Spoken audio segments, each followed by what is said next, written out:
BFG 300 shit.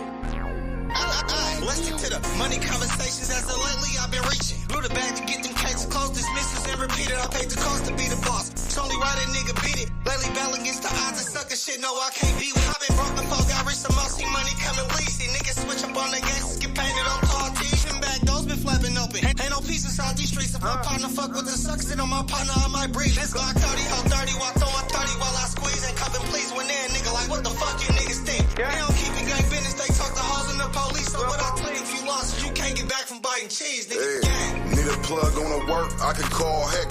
40 plus on the gleek, that's a Chris fake. Christian moves on my feet, bitch, that's light work. Now watch me put them in the air just how I kite. Keep it street, but most niggas don't keep it gangster. He go with rap, but not the block, gon' get your rank up. Break it out the bitch and whip the arm and hammer. Be cautious about them niggas, it's round, you niggas be walking cameras. On gang. You niggas tricking on a bitch, I'm getting to the cheese. Yo, bitch, pussy wetter than a 7 C's. 5-inch ARPs, we got 10 of these. Fresh nickel, two-tone with the lemon squeeze. Catch them up in traffic, jacking up on you niggas' cars. Let this smacker play through if you fuck with bars. It's BFG tackle gang, we don't fuck with stars. Turn this block into a range if you fuck with ours. Christian lose on my feet, that was 3K. The bitch is broke on a trick, I'm on D-Way. Now I don't fuck with ghost Glocks, they got a delay. Heavy stepper in the game like it's EA. Need a plug on the work, I can call heck. 40 plus on the gleek, that's a Chris fake. Christian moves on my feet, bitch, that's light work. Now watch me put them in the air just how I kite. Keep it street, but most niggas don't keep it gangster. He go with rap, but not the block, gon' get your rank up. Break it out the bitch and whip the arm and hammer. Be cautious about them niggas, it's round, you niggas be walking cameras. On gang.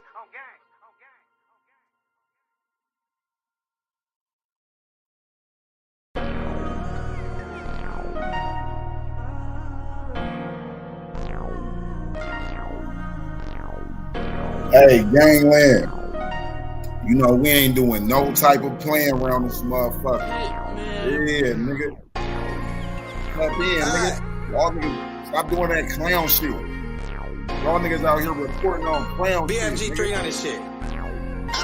Let's stick to the money conversations as of lately I've been reaching. Blew the bag to get them cases closed, dismisses and repeated. I paid the cost to be the boss. It's only right a nigga beat it. Lately battling against the odds and sucker shit. No, I can't be with. I've been broke before, got rich, some more see money coming leasy. Niggas switch up on their gangsters, get painted on tall tees. And back doors been flapping open. Ain't no peace inside these streets. If my partner fuck with the sucker, sit on my partner, I might breathe. Let's go 30, hold 30, while throwing 30 while I squeeze and cuffing please. When they're a nigga like, what the fuck you niggas think? They don't keep it gang business, they talk to hoes and the police. So what I tell you, if you lost, you can't get back from biting cheese, nigga. Hey, need a plug on the work, I can call heck.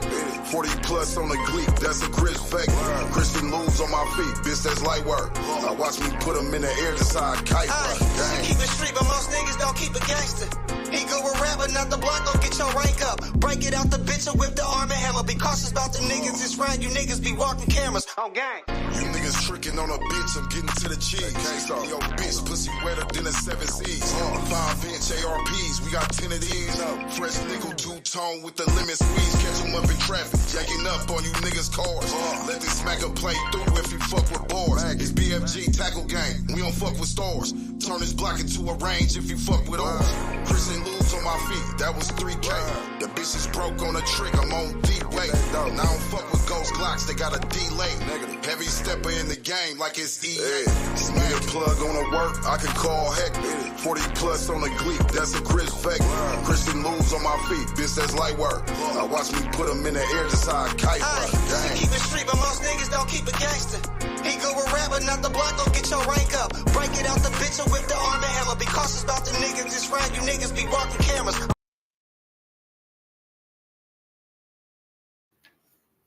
You niggas be walking cameras on gang. What's going on with the gang though? What's going on with the gang though? Hey man, hey look, tell that that nigga be, hey man, you know, man, hey, you see what's going on, man? You see what's going on, man? You know what I'm saying, man? You see what's going on, man? Hey man, that nigga out here talking about nigga buy, hey, go, this $100 some dollar hat right here, bro. Go spend $100 on a hat, nigga. Nigga buying them cheap ass $20 fitteds, nigga. Nigga buying them cheap ass $20 fitteds, nigga. You ain't gonna go spend $100 on a hat, nigga. On this good Supreme hat, nigga. Yeah, weird ass boy. But yeah though, man. Yeah, man, like, come on, bro. We gotta stop making this shit a fucking circus. We gotta stop making this shit a fucking circus and start calling motherfuckers out on their bullshit. Straight like that. Motherfuckers is making up shit. Y'all making up shit. Like, make just all right. We know what's what, who's who. Why the fuck do y'all just keep making up shit? Like, I'm confused on why people keep making up shit when it comes to Shanquella or any other thing. Like, bro, like, this shit gotta stop, man. This shit gotta stop, man.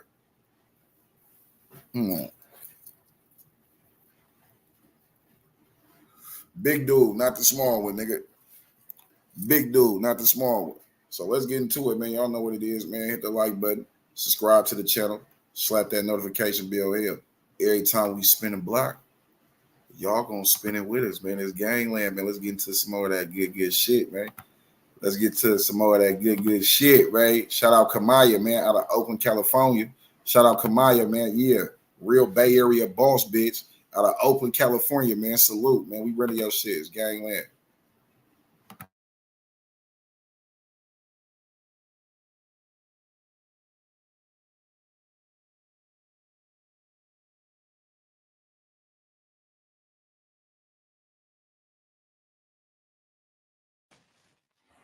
Keep it lit.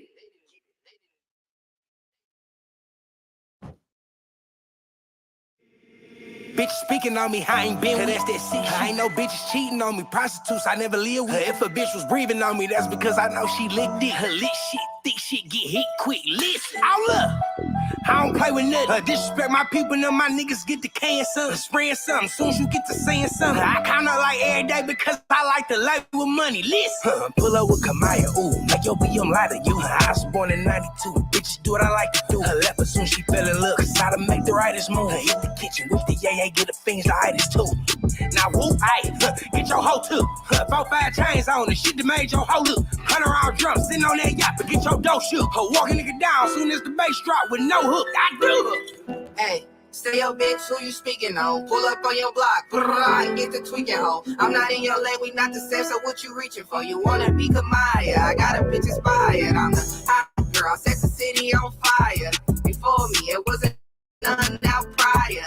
I'm making movies like that nigga Ben Styler. Mask off, bitch, I'm Mike Myers. I hold the baton, but I'm not an athlete. I'm Sharon on these songs from the way I gas beats. We FedEx niggas from the way we pack heat. Slapping on my songs cause you will never slap me. Every time a bitch mad, they call a bitch bad. They ain't stop shit, they niggas still getting stashed. I'm still dropping hits with my fucking big ass. I got a big stomach and I got a big bag. Hey, there's only one queen up in this motherfucking region, and I'm the fucking queen for a reason.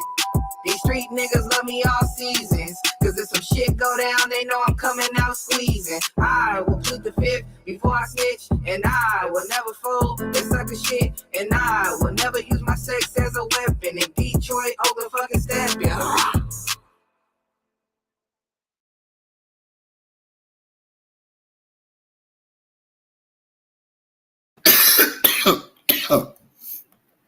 Oh, from the O to the D, niggas knowing how we coming. Yeah, from the O to Detroit, man. From Oakland to Detroit, niggas knowing how we coming.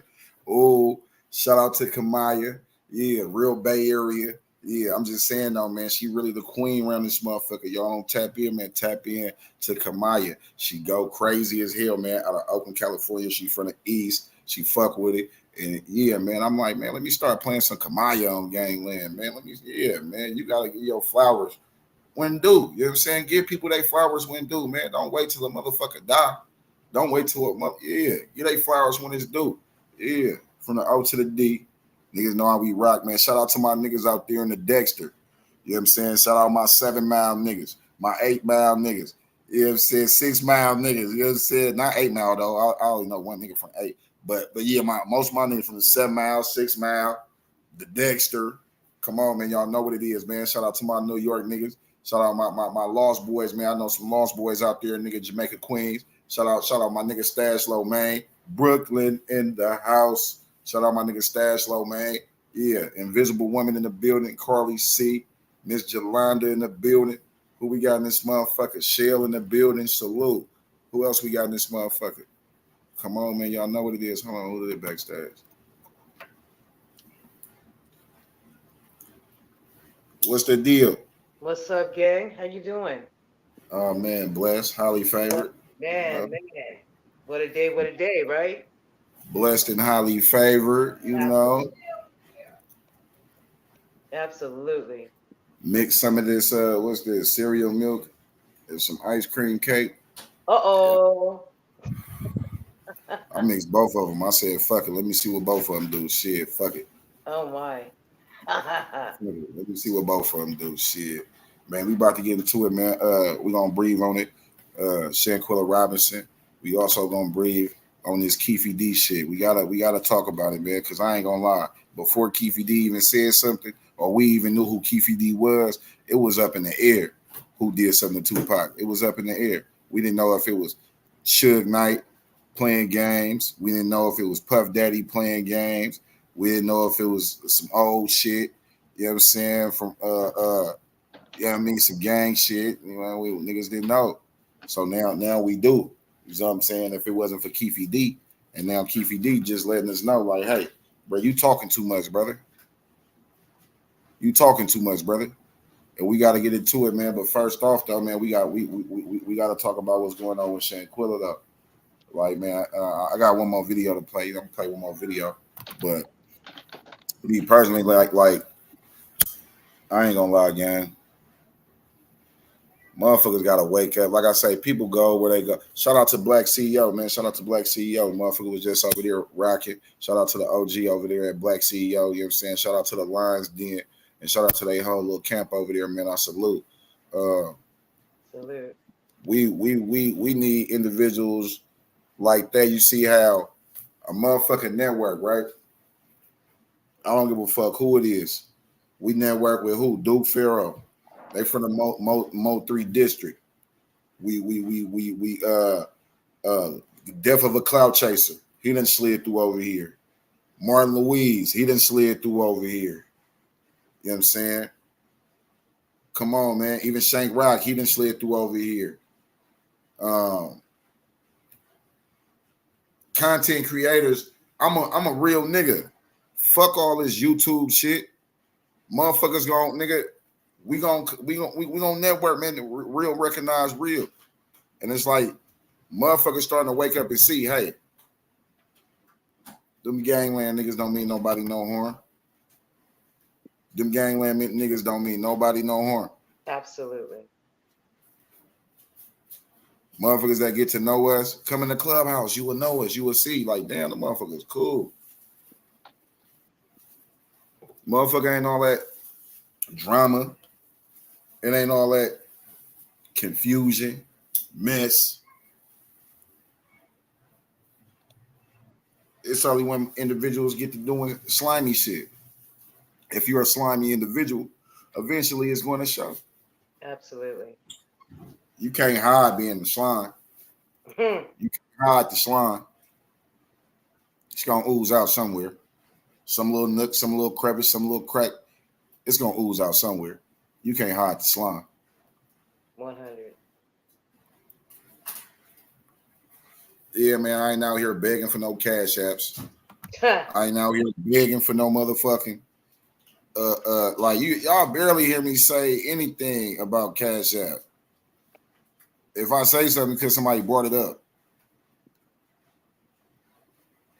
like it's the vibe you get over here. It's the music we play. It's the people. Say it.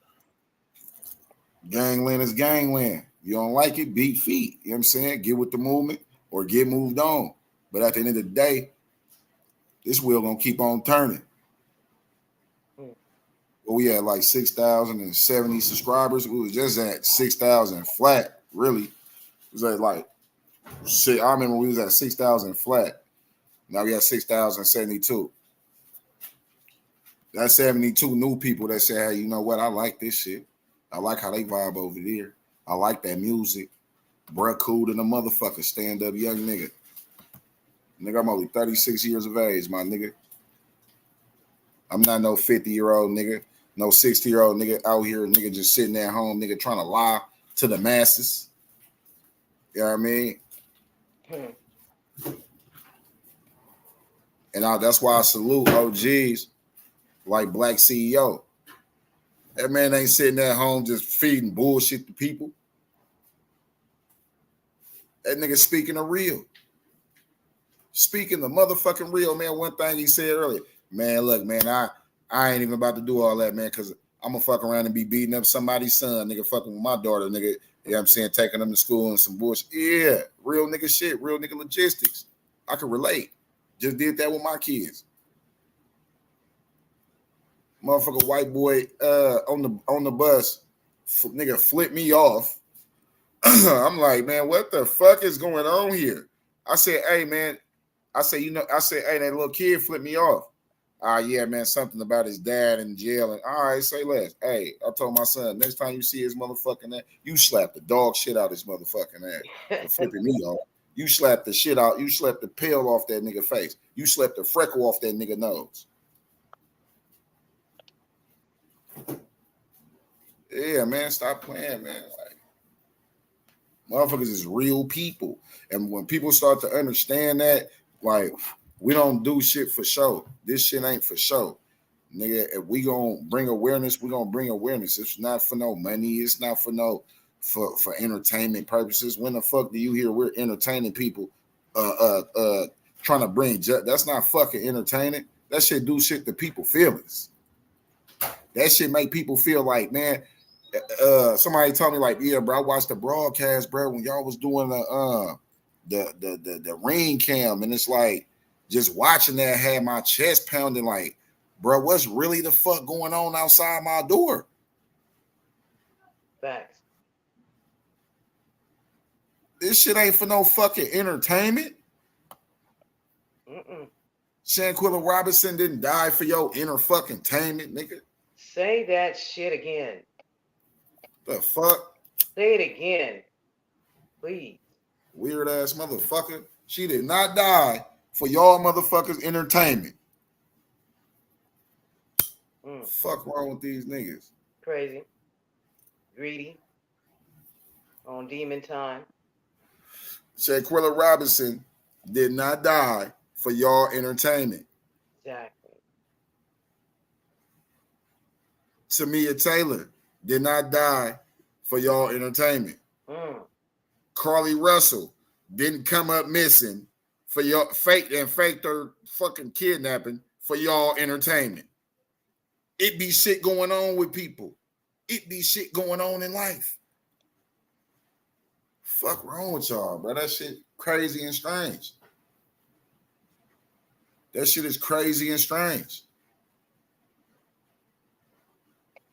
Go run it back and see if I'm on here begging for cash apps. Go run it back and see if I'm on here running plays. Go run it back. Go run it back. You will see. Man, you can't fake this shit.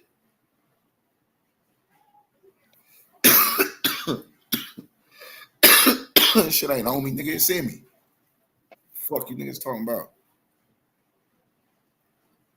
Passionate about it.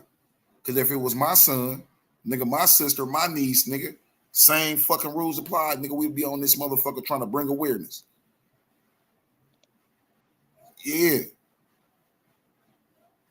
This shit just ain't in Oakland, California. This shit in Chicago. This shit in Florida. This shit in New York. This shit the Midwest, the South. This shit just ain't in the Bay Area. We can bring awareness. You see what I'm saying? How many of you motherfuckers ain't know nothing about what happened to Zakir? You know how many motherfuckers ain't, hey, bro, we don't watch the news, nigga. We watch Gangland. We don't watch the news. We watch Gangland. We double back, watch shit, go on YouTube, but we for sure watch Gangland. Come on, man. Motherfucker, like I say, man, show after show after show. Broadcast after broadcast. Gangland after dark after Gangland after dark. Nigga, we ain't going nowhere. Nigga, we gonna keep bringing this awareness, nigga. So y'all motherfuckers can be fake befriend niggas and act like niggas really want justice and really want to, you know, bring awareness to shit, you know. That's cool, man. May God bless y'all. Stay the fuck away from me. You know what I'm saying? And stay the fuck away from me. You know what I'm saying? Straight up. Cause ain't no way, man, motherfucker out here, man. You mean to tell me, nigga, if this was your sister, bro, you would be on here laughing and giggling and hee ha ha ha like it's entertaining? No, you wouldn't. You would be just like Miss Jolanda up here trying to, hey, man, hey, if anybody, come on, man, hey, I know what's going on with my daughter. She's somewhere out here, man. Hey, please bring her away. Y'all see this picture? Look, hey, come on, man.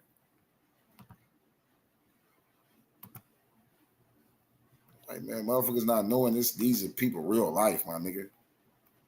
It's not for your entertainment.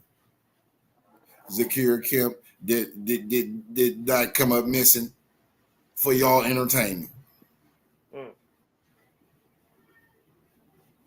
Fuck wrong with y'all, man.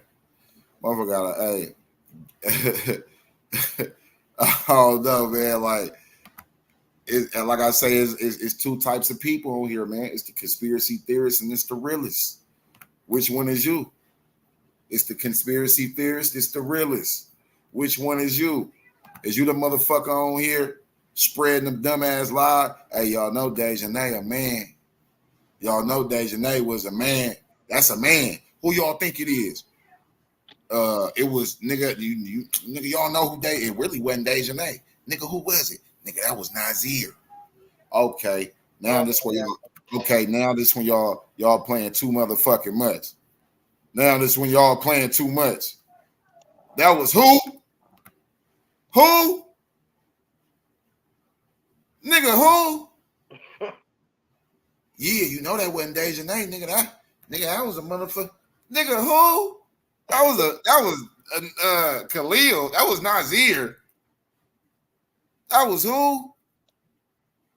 Man, you motherfuckers. God, please help us. God, please help us. That's crazy, man. I tell you, crazy. Please help us. Shit is crazy, man. It's the plays for me. It's the bullshit, the lies for me. It's the fact that these motherfuckers really believe the shit that they saying for me. It's that they really believe it. Like how they say it, it's like they really believe it.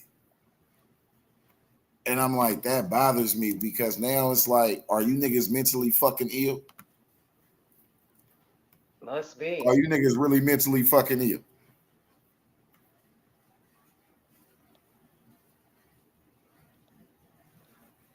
Man, hey, y'all know that little body? Y'all know that, hey, nigga, it was a nigga laying on the side of the bed. Where at? Nigga on the side of the bed. Y'all remember the nigga that was laying on the side of the bed with the camera out? You don't see the nigga on the side of the bed with the camera out like this? Nigga like this. That nigga on the ground like Black Youngster when he fell on stage.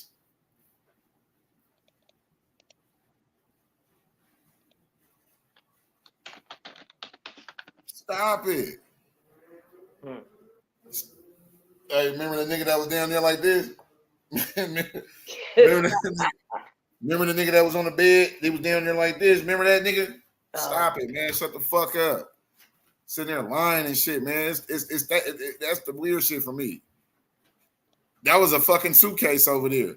That wasn't no motherfucking person laying on the ground like he was in Desert Storm.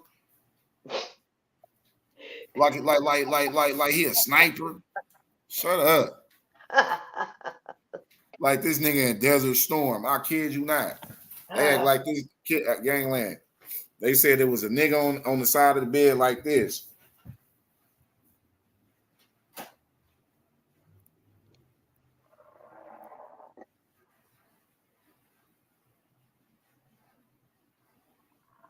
Nigga, no the fuck it wasn't, bruh.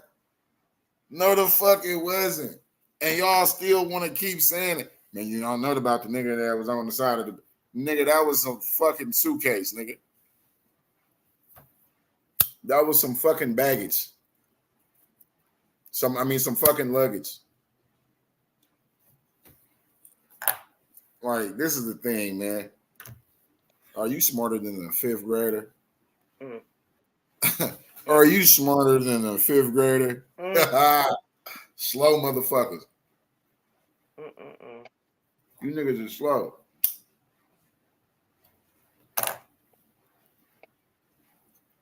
Bored ass nigga.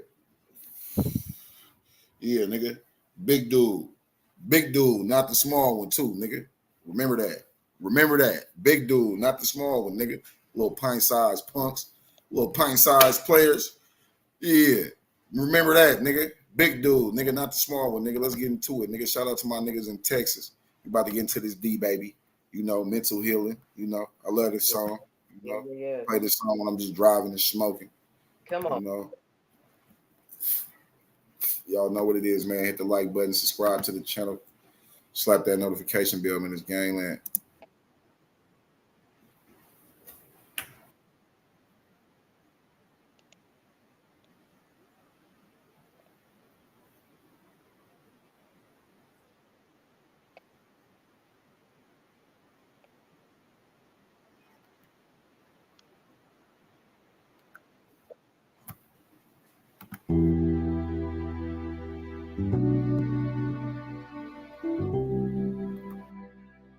DJ Beats.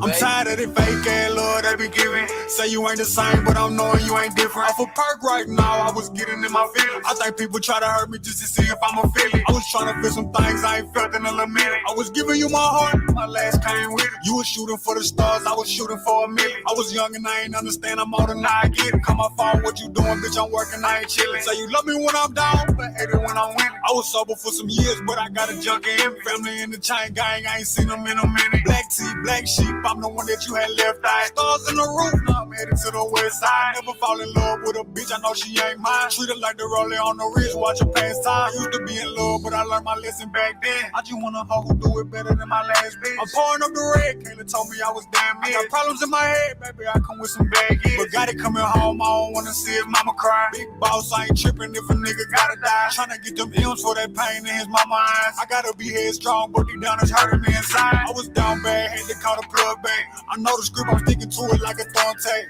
I cut them off from playing games, how you love that? Shawty got the thugger with my heart, I had to thug back. I can press a button on you, bitch, kill a pop off. Wanted to look out from my daddy, he was locked up. Wanna see my cousin one more time, but she boxed up. Graveyard talking to the dead, bitch, I'm chopped up. Cut it from the bottom, now I'm CEO and business. Granny told me never ever put no trust up in these bitches. When they speaking from mistakes that they ain't made, you gotta listen. I'll be working till the sun comes up, I ain't fit. My brother told me keep that thing on me.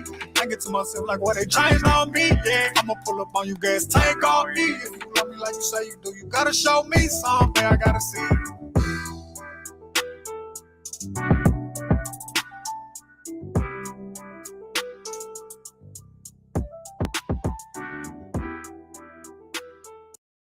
Niggas know me, been off the points like back when. Gang in the field, bitch, we be something like the Pac-10. Gangland, we around this motherfucker, man. Bang, bitch, stand on that. To the head, I'll show a nigga's feelings. My 9th and Wood nigga, up the street from the village. We ain't in it, you niggas don't throw no blocks, we ain't in it.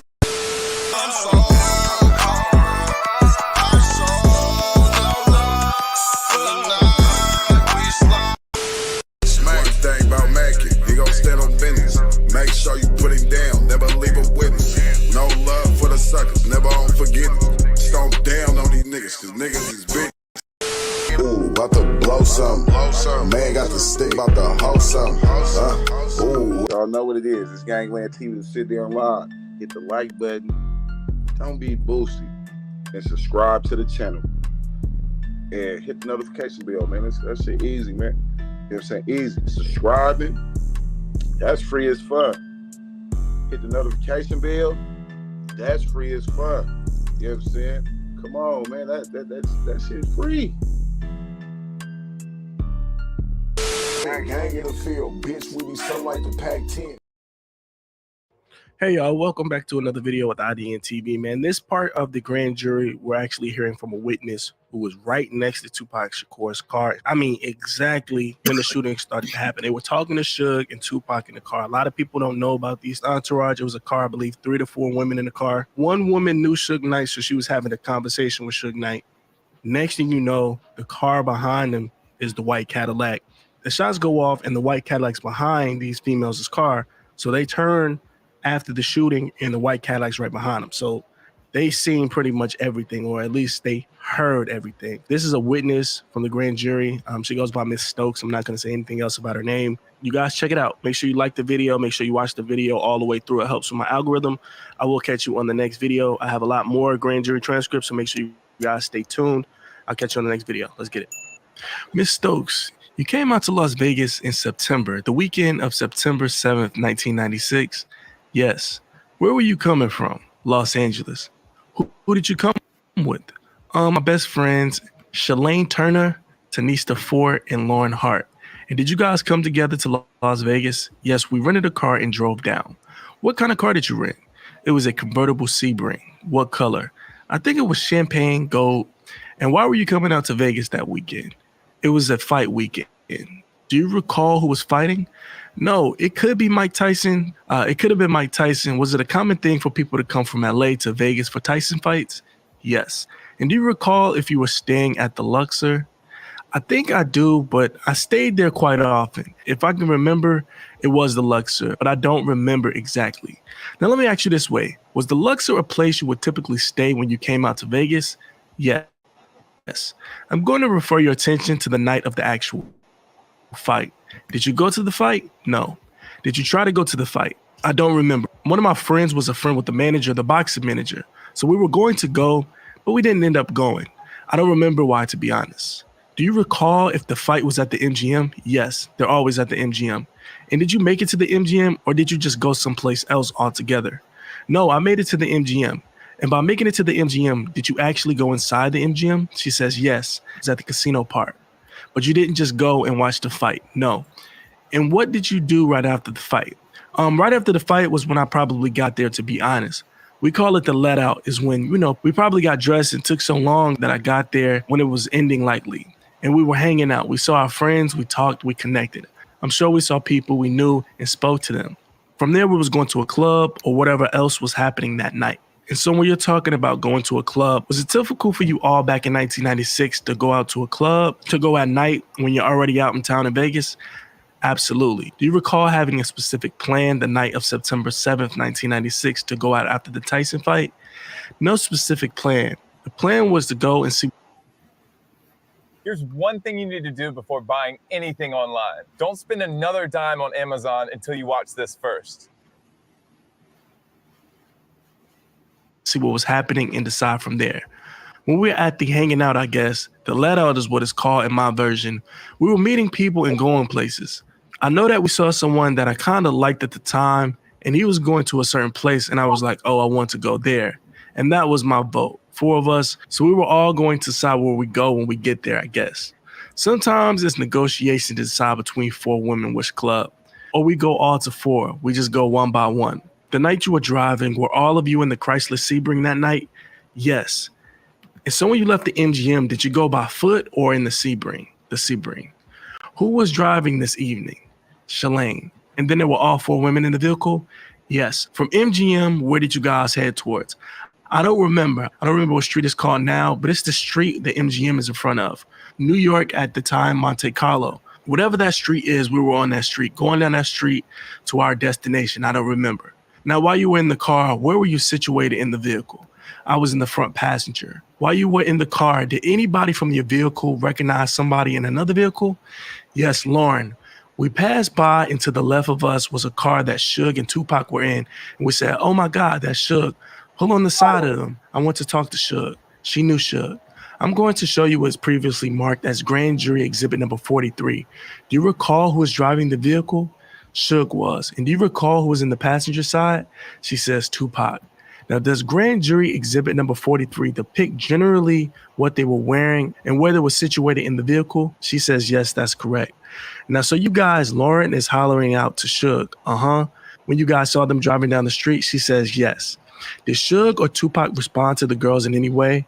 Suge spoke to Lauren. And now imagine if you both are in separate cars, having a talk from the lanes, you have to speak a little loudly in order to be heard. Is that fair? She says yes. Raised voices? Yeah. I don't remember shouting. The music wasn't loud enough where he was able to hear because he spoke to her. Now you're talking about the music. Whose car was playing the music? I assume both of our cars. Was it typical for you guys to be playing music while rolling down in Vegas? Of course, in a convertible, that's why you get the convertible.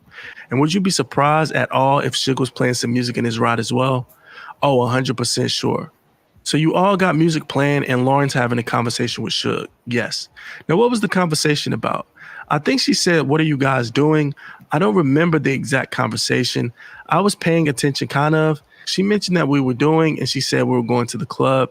He said, "Come with us, follow us, get behind us." And so what did you guys do? We slowed down because we're on the side of them, well, a little bit ahead, so she could talk to him, of course, because he was in the back seat and we were behind him. And so do you guys follow Suge's vehicle? Yes, we do. And how does that go? It went strange because we didn't realize that there was a whole entourage behind him. We didn't pay attention to that. So when we got behind them, there was a car. I don't recall what car it was. I remember the action, not necessarily what it looked like in terms of the car, but there was a car that kept trying to get in front of us and block us from being right behind them. So we didn't understand what was going on because, like I said, I didn't recognize there was a whole entourage. So we were like, what's going on? They kept trying to get in front of us and we're like, so I don't think at one point because we didn't go very long. I think we were turning down the main street. We turned down where everything happened. That time, once we were getting past that, I mentioned to Shalane, I'm sick of this. I know where I'm going. I know where the club is. I've been there before. We don't need to follow them. I know where we're going. We'll just get there at the same time. So what club are you referring to? Do you recall? It had a number in it. I think the area code for Las Vegas. If I told you the club was 662, would that bring a recollection to you? It was an area code. If it's that, sounds right. I couldn't. 702-662, it was a number. I know that. Do you recall it being a number? Absolutely, 3-digit number. And how did you know where the club was? I've been there before. Magic Johnson had a basketball league here. My friend is or was the assistant manager, so I went to it. Okay, and you've been to Club 66 or the club previously. And so you tell Shalane who's driving, hey, let's stop trying to follow this entourage. Let's just get there. What was going to be the plan when you got there? You guys were just going ahead of Suge and Tupac to meet them at the club? Yes. Was it unusual for you to see people from LA out in Vegas? No. Was it unusual for you to see somebody like a celebrity? No. In fact, you stated previously that your friend was an assistant to Magic Johnson. Is that correct? Yes. And you had came out to Vegas and gone to a summer league event. Is that correct? Yes. So for you to go to a club, meeting up with Suge and Tupac, it was not nothing extraordinary. No. Do you recall what happened? Well, so you guys decide to stop getting into the line of the entourage vehicles? Do you guys go to the left or the right of Tupac and Suge's vehicle? We went to the right. I think that was the only way you could go was to the right. So you went to the right. What happens then? It's a red light, so we passed their car and just go, I think, a car or two in front of on the right side of their car. So we passed their car and just go, I think, a car or two in front on the right side of their car. And then does something unusual happen? Well, me and Shalane started arguing because I told her I don't like the way she was driving. I'm an aggressive driver, so we're arguing about driving. So I said, let me drive. I know where I'm going, which I mentioned, and I was. We were going to exchange seats. I was going. Play War Thunder now. Join millions of players across the globe in massive battles on tanks. Going to drive and she was going to get in the passenger seat. So we're getting ready to. I was unbuckling my seatbelt and I heard gunshots. What did you do when you heard the gunshots? I dug down and I pulled Shalane down because she was trying to figure out what was going on. And then I don't remember. I don't remember how many there were, but there were. In my mind, I remember it being a lot. I then freaked out, of course. Who wouldn't? And then since I was already, doing this, I told her to drive. Come on, get out of here. So I remember she was kind of frozen. So I put the car in drive because my hand was already there for the seatbelt. I put the car in drive and said, step on the gas, get out of here. Do remember, which I'm assuming now after everything's said and done, car that must have been the shooter passed us. But there was so much going on, I don't remember. I don't want you to assume anything, but did you see a car? I did see a car go past. Speed by you immediately after the shooting, correct? Immediately after the shooting. And do you recall the car, the type of car, the color of the car that sped by you? In my mind, it was white, but I don't remember exactly. So you don't remember what model, but you remember it being a white vehicle. Is that a yes? To my recollection, yes. Okay, and as you're trying to get away, well, do you move the car into drive? Uh-huh. And you tell Shalane to go. Yeah. This happened before in LA. This is not your first time you've been around a shooting. Not a shooting, but just aggressive driving. So you tell Shalane to go. Uh-huh. Is that a yes? Yes. And what does Shalane do? Shalane puts her foot on the gas and we go. And I think we almost hit that car because literally we were so close. We're that close that we're trying to get away. We turned on the first street that you could turn on. And I remember, I think I hear shots. It's been just being an echo of what happened. And when you're freaking out, like, what the hell just happened? What just happened? And then I still could feel that car next to us, like right beside us. I'm freaking out. So we turned down the street, a random street. So when you were trying to get away from the situation, it appears that the white vehicle is also moving in the same direction as you guys are. Yes. Were you intentionally trying to follow that vehicle? No. I don't remember if they were in front of me or behind me. There was just so much going on. I just remember the car was close by. But it was that white vehicle that was speeding away from the shooting immediately after the shooting. You guys were so close, it was very uncomfortable. Is that fair to say? Absolutely, yes. So then you tell Shalane to make a turn off a random street just to stop associating with that white vehicle that you guys believe was the shooting vehicle. Yes. So what happens after that? After we turn off, I think we just drive around. I don't even know for how long because there was so much adrenaline happening. So much we were kind of just freaking out. And so we would hear like something just happened. Let's just go back. I just wanted to make sure because they were right there. And so we eventually made our way back to where it all happened.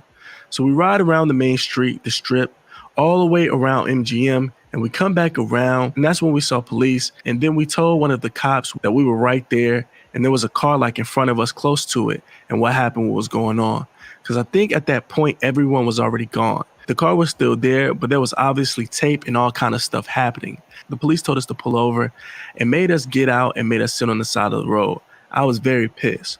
I was so mad, I just felt like at the time, it was a time, especially in America where police was unjust to Black America, which is still the same time, unfortunately, to me, but they made us sit down. I was like, I'm wearing Versace and I'm wearing Gucci, and you make me sit on the ground. I was very irate.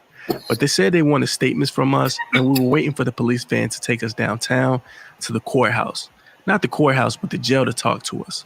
So did you guys ultimately go downtown? Chris, what you think about this shit, gang? Have you ever heard of the story from the two girls? Because we always hear, especially Keefe D, bitch ass, he stay talk like how he talk about Pac. You sound like a hater. Yeah. He was hanging out the window like a cheerleader, and like dude, why you? You heard him? He was like, dude, my arm hurt, dude. Why you doing that, dude? Last night, y'all, when we was watching Keefe D get arrested, man, dude, my left arm, dude. Dude, I'm telling you, homie, my left arm, dude. That nigga was hurt. That nigga was hurt. Hell no, man. Chris, what you think of that shit, though, man? Ain't nobody never heard. I don't know if y'all ever heard the story of the women that was in that other car, and they story seemed not odd, but for y'all to be like, oh, I know who that is. My friend knew that was Suge, and so now we following them. Why would Suge tell them to get behind them when they got cars behind them already? See, that's, and then, what you was about to say? No, see, that's interesting because, of course, there's going to be an entourage, but it's like, how did you get that close and not see the entourage while you was driving up? When in the reenactment, it showed that they rolled past everybody, got on the side of them, and they fanned their ass off from the back seat. Now, These women saying that they was on the side of him, a little bit in front. But then they say, well, he said get behind them. And we didn't know that they had, like, how you gonna know that they got an entourage just by looking? Like, if I'm driving and there's some cars behind me, you don't know if these niggas know me over a bowl of cereal. All you know is just hella traffic. Not knowing if these cars really behind me. You don't know that. How you just gonna say, oh, well, he said get behind me. He said get behind him with an entourage? Well, see, here's the thing. There's, Las Vegas, especially during that time, during the fight, there's hella traffic. So yeah, you're right. You can't. You see what I'm saying? I see it. And then they self-snitching on each other. They telling like a motherfucker.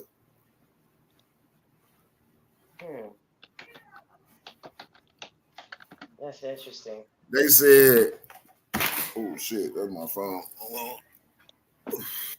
They said, well, we was in front.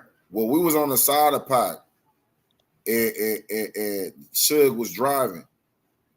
But then they say we was in front. We was kind of like in the front of them.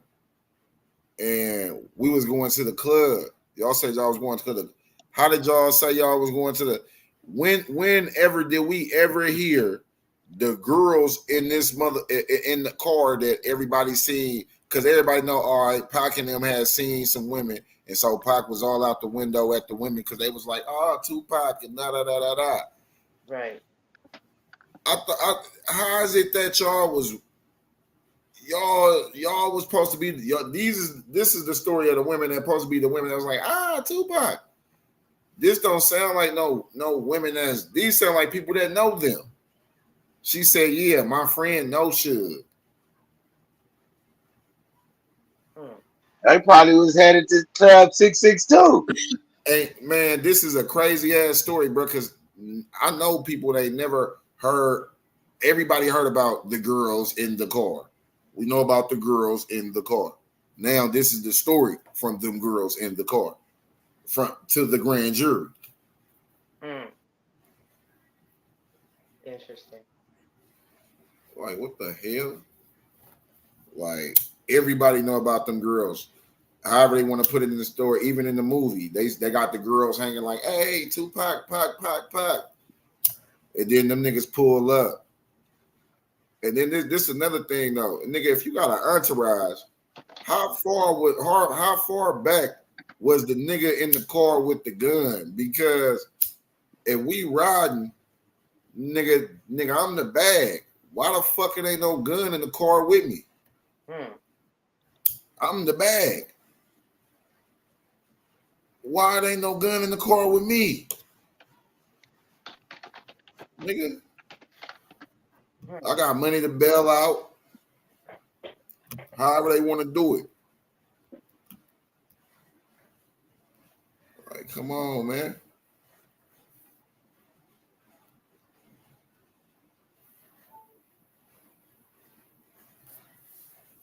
Like, this shit crazy. I'm confused. Hey, Chris, what you think though, gang? Do you think they talking too much? They been did. No, if that, but you see, like how we always say, gang, like how we politic. If they not in the street life or gang or doing none of that, we can't put that on them because that's not their life. But if they in the street life, you can't be talking.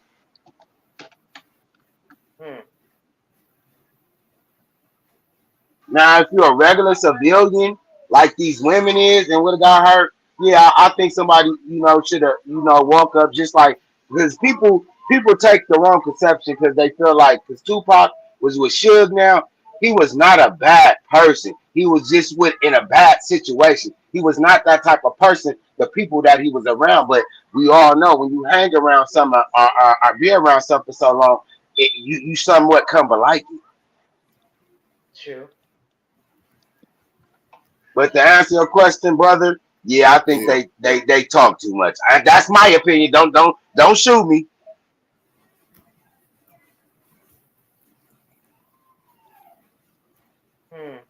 This the thing, man.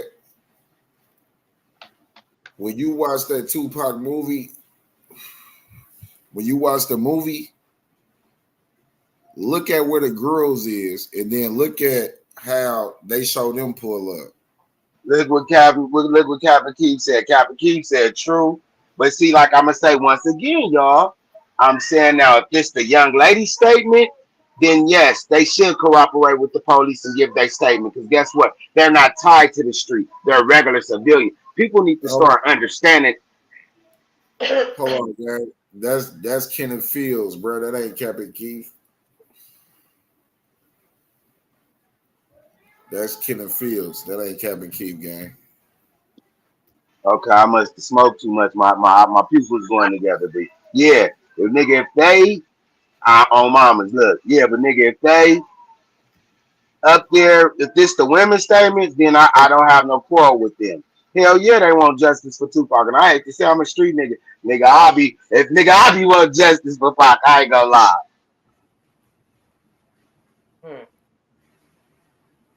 I'm a street nigga once again, and I ain't saying that to glorify them. If I went somewhere with Ronald Mac and some was Lord forbid, and nigga, I'm telling you, I don't give a fuck with no nigga say that's my friend. And I believe his loved ones should know what the fuck went on. Excuse my French. And don't get up there acting like that nigga in the Cabo 6 either telling the story, because that's gonna get you mobbed. What's the nigga name, Ron? The nigga in the mirror trying to make himself believe the story he's telling us. Like, man, cut it, man. I know, nigga, motherfucker, Keefe D, kind of like Khalil. That nigga talk too much, bro.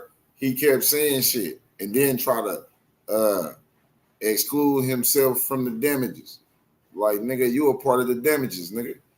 Nigga, you in the car, you just admitted to us that you was in the car. And then you told us that you had the gun. Not only did you told us you had the gun, you said you passed off this gun for him to be murdered. You think you ain't getting an accomplice, nigga? Or even charged with this? Now here come the tricky part, gang. So now what we gonna do is I'm gonna say, yeah, I did all this, but I can name 10 different niggas and say they was in this back seat. How you gonna know? Who gonna come up and say that ain't true? That's a lie. Who gonna do that? This food for thought, gang.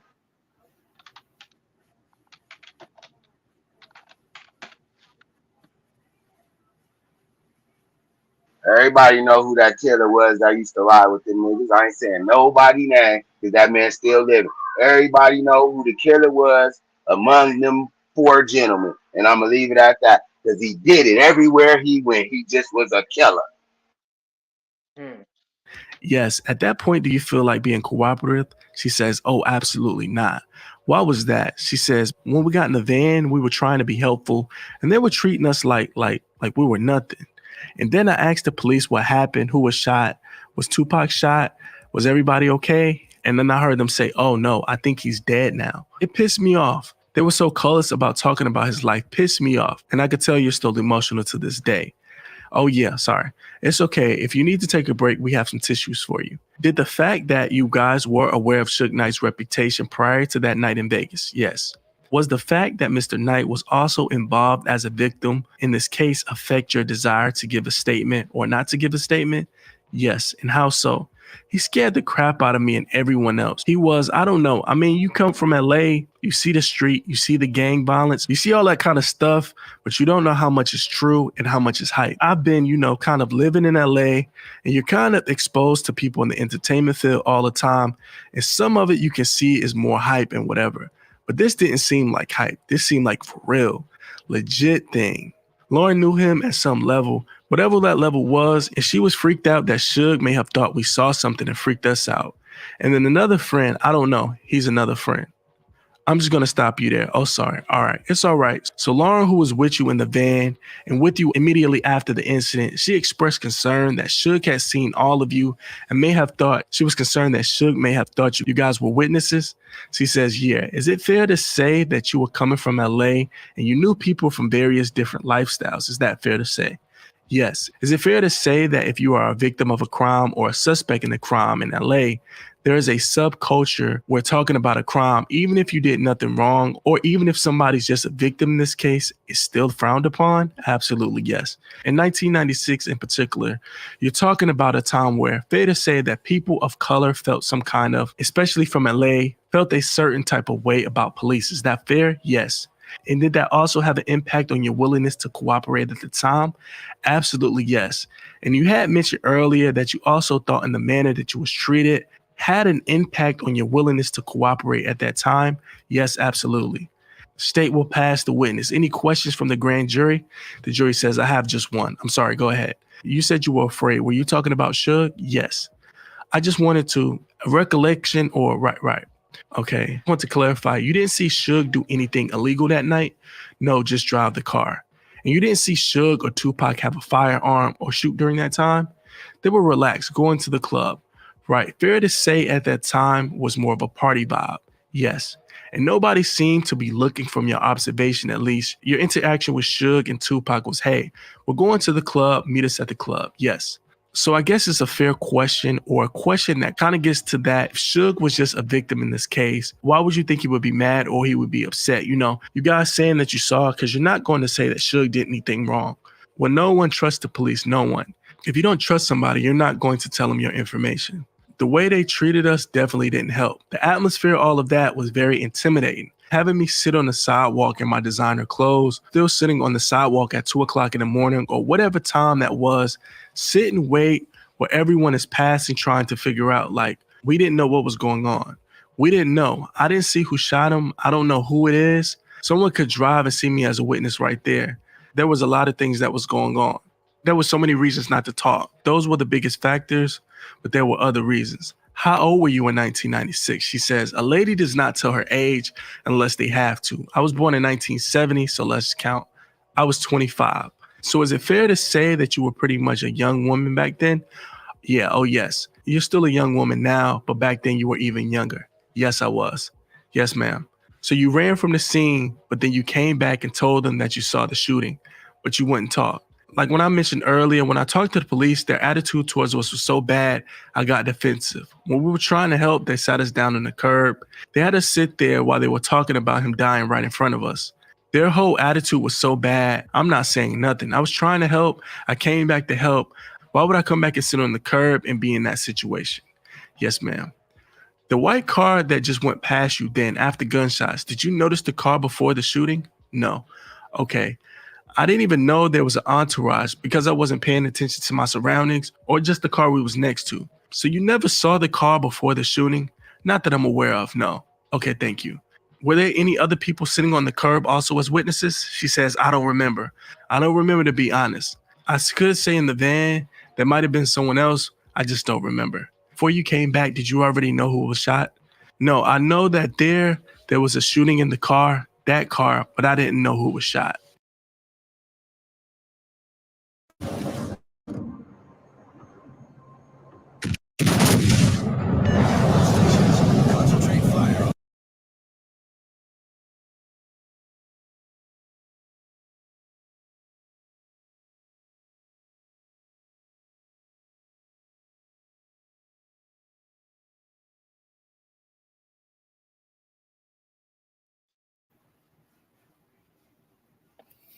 Yeah, gangland, like these women told it all. Well, this girl told it all. She told it all. Now, this situation, I've never heard this story. That's why I had to play it today for those who probably haven't heard from the young lady in the car, because you know they would have seen exactly what happened. So I'm like, damn. So y'all, you one of the girls act like They know the nigga. They know Suge. Mm-hmm. And they was with them. Like, come on, man. Y'all just pulled up. What is you talking about? Y'all just pulled up. We was going to the club. We was doing that shit. That we was, you know what I'm saying? Shout out my nigga Stash Lomain. My nigga KSA Stash Lomain sent me. Nigga from Brooklyn. Salute. It's Brooklyn in the house. Come on, man. Salute, King. Blessings. Y'all know, come on, man. It's Brooklyn in the house. Yeah, man. Ain't no way. When with this Tupac story is deep, especially for motherfuckers who don't even really know what's going on in the street. You know what I'm saying? Like, shit get deep. Shit get deep. Yeah, this is the first time I've heard about these females here. I've never heard about them. Then right after that, the Gaddafi nigga got killed in New York. They blew his head off his shoulder. They still don't know who did that. People just start dying left there. It seemed like anybody that knew too much or knew enough died.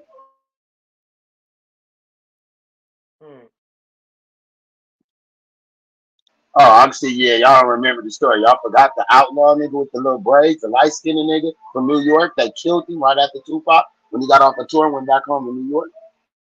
I didn't hear about that. He died a year after Pac. Okay, I ain't got to say. I know Mac a good host. He know what's going on. That nigga died a year after Pac. Interesting. But did it make sense to you what I just said? I just pointed out the obvious. Hey, for y'all that don't know who he talking about, it's the nigga on Hit 'Em Up. Get out the way, yo. Get out the way, yo. Biggie Smalls just got yes, sir. That nigga. He talking about that nigga. Wow. He died a year right after Pac.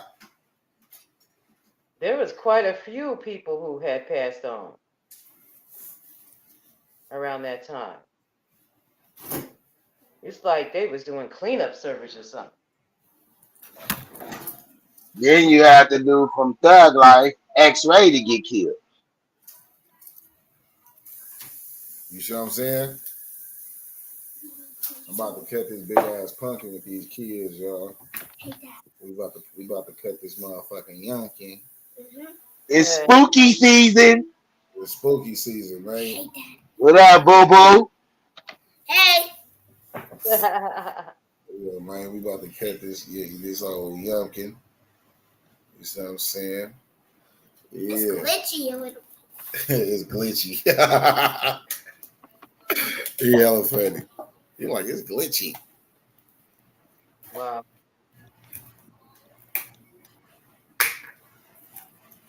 Yeah, man, we about to get to let's dig deep.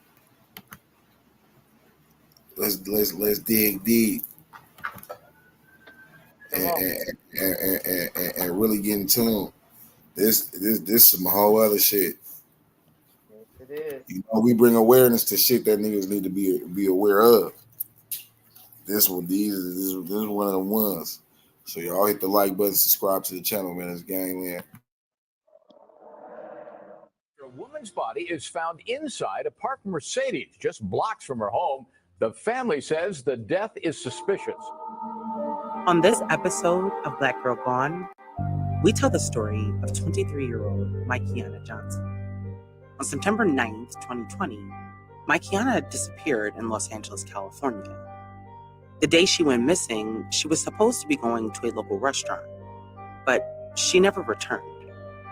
Maikiana's family immediately began searching for her, but a week after she was last seen, her body was found partially naked in the back of her 2003 Mercedes-Benz. The coroner ruled her death as undetermined, and 6 months after she was found, the LAPD closed the investigation into her death. For almost 2 years, Maikiana's family has been demanding answers and asking for the investigation to be reopened. They believe that Maikiana was murdered. What really happened to Maikiana? And how did she end up dead in the back of her own car? This is my Kiana's story. When a perfectly healthy 23-year-old goes missing and then ends up dead in the back of her own car, you would think that the local police department would do all that they could to find out why. However, in the case of Kiana Johnson, her family says that they haven't gotten a thorough investigation. In fact, they haven't really gotten any investigation at all. Whenever a family loses someone they love tragically, they want to understand why, and they want to know how. Being told that their cause of death is undetermined and then for the police to not look into what happened is extremely difficult for a family. Kiana was a young mother and a college student, and her disappearance rocked her family. But when her body was found a week later in the back of her car, their lives would be forever changed. Now, almost 2 years after her death and over a year after the LAPD closed the investigation into her death, her family is fighting for answers.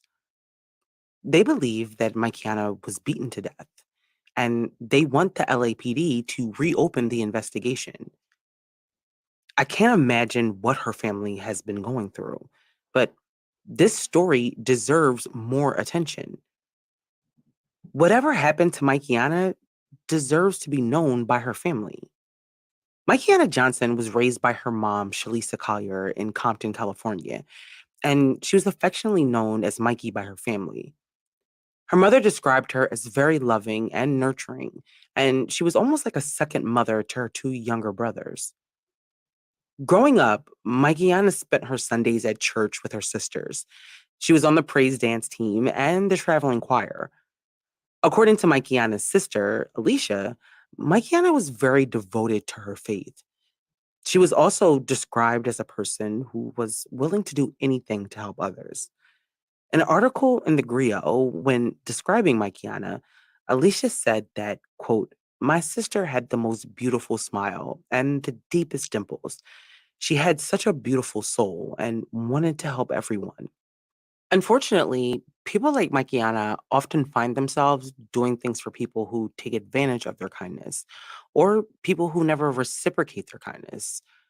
Kiana was not only generous, but forgiving. So even when people did her wrong, she would still show up when they needed her. Alicia said that, quote, "People could do things to her and she would still break her back to make sure that they are okay and they have what they need." When Kiana's first daughter was born, being a mom came naturally to her. In 2021, Kiana's mom was interviewed by the blogger and podcaster Slauson Girl. And in the interview, her mom said that the motherly caring instincts that Kiana had while helping to raise her brother just intensified when she became a mother herself. A few years after her first daughter was born, Kiana gave birth to a second little girl. Her mom said that her daughters were her entire world. And if you saw Kiana, you saw her girls right there with her. Kiana was a young mom who was like a lot of young moms. She was just trying to figure it all out. But she knew one thing for sure, and that was that she wanted to give her daughters the best life possible. She had enrolled at a local college and earned a certificate in fingerprinting. According to her family, when it came to her personal life, though, Kiana was pretty private. Her family said that she kept to herself and she didn't have any issues with people and definitely no enemies. Now, there isn't any public information about the father of Kiana's oldest daughter, but her family said that she was in a relationship with her youngest daughter's father. Her family said that Kiana had devoted her life to him and their relationship, but they also said that their relationship had encountered some issues. Her sister told the Griot that, quote, "When you first meet someone, it's the honeymoon stage where everything seems cool and everybody's so happy and does not want to leave each other's side. But as time progresses, that's when you start seeing people's true colors, especially when you have a child with someone." And I think that that's something that a lot of people can relate to. And even if you don't have children, many of us have experienced the euphoria of the honeymoon stage and then also experienced that same relationship fall apart or watch your partner change into someone that they probably always were, but you just couldn't see because you were blinded by that honeymoon stage. Now, we obviously do not know all of the details about Maikiana's relationship with her daughter's father, but it's not hard to believe that having a baby could change their relationship. There are also not many details about Maikiana's young life in general, but it's clear from what we do know that Maikiana was a good mother who was just trying to find her path in life. She was taking online classes and taking care of her girls. But all of that changed in September 2020 when Maikiana disappeared. Now, when it comes to the events leading up to the day that Maikiana was last seen, we have very little information. And so there are many things that we just don't know. But according to reporting, on September 9th, 2020, Maikiana was with her boyfriend and her daughters at the apartment that they shared together. At around 9 p.m., Maikiana decided to go get something to eat from a local burger place. Maikiana's boyfriend said that after she left, that he fell asleep on the couch.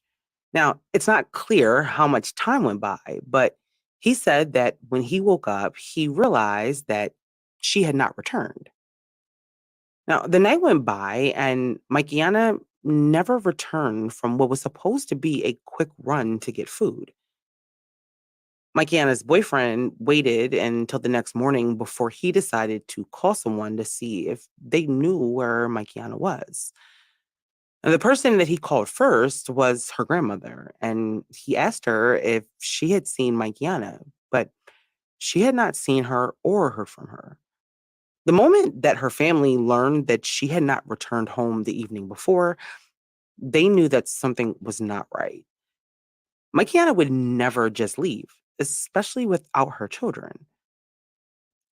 Maikiana's sister said that Maikiana never left her children behind. And so the fact that she had left them and then never returned meant that something had to be wrong. The day after that she was last seen, her family contacted the LAPD to report Maikiana missing, and they immediately began searching for her. At the time, they had very little information to go on.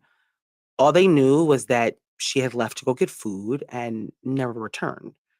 But they also knew that there was no way that Maikiana would have left her daughters, and so they feared the unthinkable. They created flyers and they distributed them locally, and they began using social media to spread the word about Maikiana's disappearance. They also canvassed the area around where Maikiana lived and where she was last seen. But in the days after she was reported missing, there was no trace of Maikiana or her car, the silver 2003 Mercedes Benz. Maikiana's family began getting tips about various sightings of the car, but all of these turned out to be cars that looked like Maikiana's but were not hers. As you might imagine, the LAPD wasn't helping the family search for Maikiana, so they were left to carry out all of this by themselves. Despite their overwhelming devastation and fear, they continued to search for Maikiana. But a week after Maikiana was last seen, their search for her would come to a devastating end when police received a call about a foul odor coming from a silver car. And the nightmare that Maikiana's family had been living was far from over. Introducing the Anchor Nano Series, the fastest charge for your USB-C iPhone. On September 9th, 2020, 23-year-old Maikiana Johnson disappeared after her boyfriend said that she left their apartment to go get something to eat from a local restaurant. But Maikiana never came back home. And a week after she was last seen, police made a gruesome discovery. According to reports, the police responded to a call reporting a foul odor coming from a silver Mercedes Benz parked on a residential street outside of an elementary school. When police arrived, they discovered the decomposing body of a woman in the back seat of the car. At first, Police were unable to identify the person, but they were pretty sure that it was Maikiana.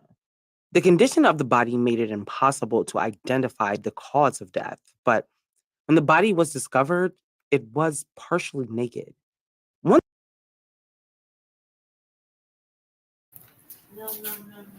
What y'all think about how do you? Because like they said, she always with her kids. So how is it that all of a sudden she leave without her kids? Like, did she know something was going on to where she didn't want her kids to come with her? What y'all think?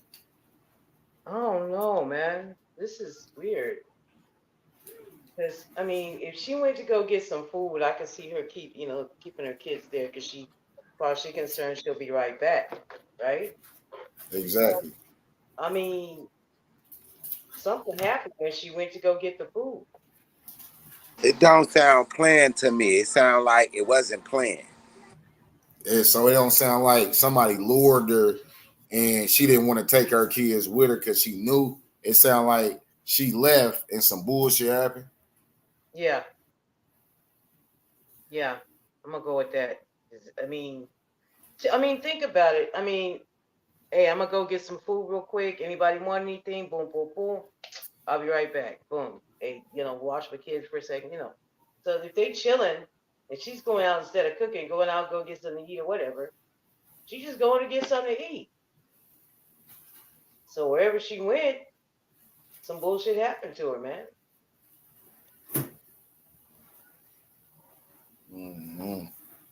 Yeah, that shit. I'm gonna bring that shit back so y'all can hear right before what happened, just in case of some people be having to watch it twice. So I'm gonna bring it back just a tad. You know what I'm saying? To catch people up, new people coming in. I'm gonna bring it back just a tad. So y'all tap in and hit the like button, man. It's Gangland.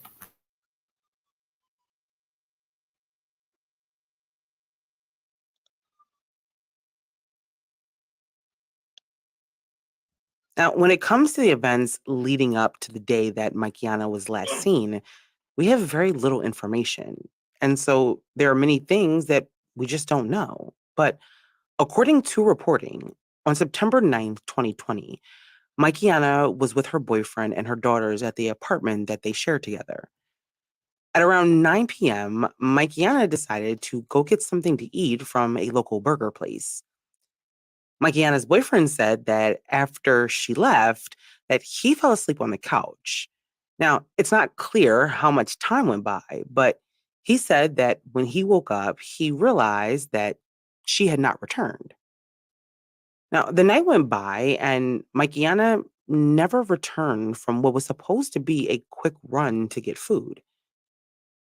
Maikiana's boyfriend waited until the next morning before he decided to call someone to see if they knew where Maikiana was. And the person that he called first was her grandmother, and he asked her if she had seen Maikiana, but she had not seen her or heard from her. The moment that her family learned that she had not returned home the evening before, they knew that something was not right. Maikiana would never just leave, especially without her children. Maikiana's sister said that Maikiana never left her children behind. And so the fact that she had left them and then never returned meant that something had to be wrong. The day after that she was last seen, her family contacted the LAPD to report Maikiana missing. And they immediately began searching for her. At the time, they had very little information to go on. All they knew was that she had left to go get food and never returned. But they also knew that there was no way that Maikiana would have left her daughters, and so they feared the unthinkable. They created flyers and they distributed them locally, and they began using social media to spread the word about Maikiana's disappearance. They also canvassed the area around where Maikiana lived and where she was last seen. But in the days after she was reported missing, there was no trace of Maikiana or her car, the silver 2003 Mercedes Benz.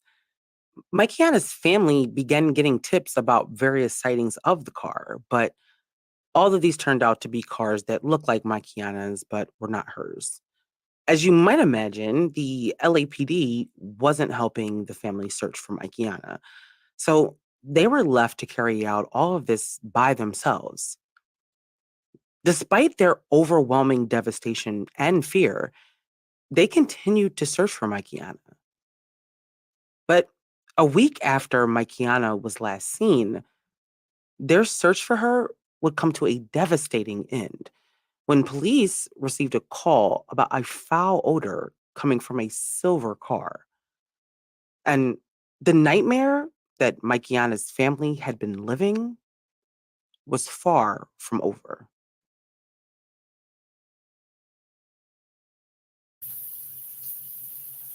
So, Gangland, she was gone missing for a week, and her body was, but in order for that body to be stinking, she had to been there for some days. If they found her in a week and they said that the car, somebody said a car was stinking and had foul odor, that means either, if not that day, the next day she was dead. If not that day, the next day she was dead. You see what I'm saying? God on God in heaven. You got to think about it. If somebody is smelling a dead body from a car, hey, you know this shit is real. Hey, shout out to the Lions Den. The Lions Den tapping in. Shout out to the Lions Den, man. Shout out to the CEO over there, man. Salute, blessings. If you got a dead body in the car and it's smelling like that, she for surely been there. If not the day she left, the day after, they killed that girl. So, okay. You see what I'm saying? Like, something happened to her on the way or at the place where she went. Who's to say that she really went to go get something to eat? But I mean, I'm not gonna go too far off the trail. But I mean, so she went to go get something to eat.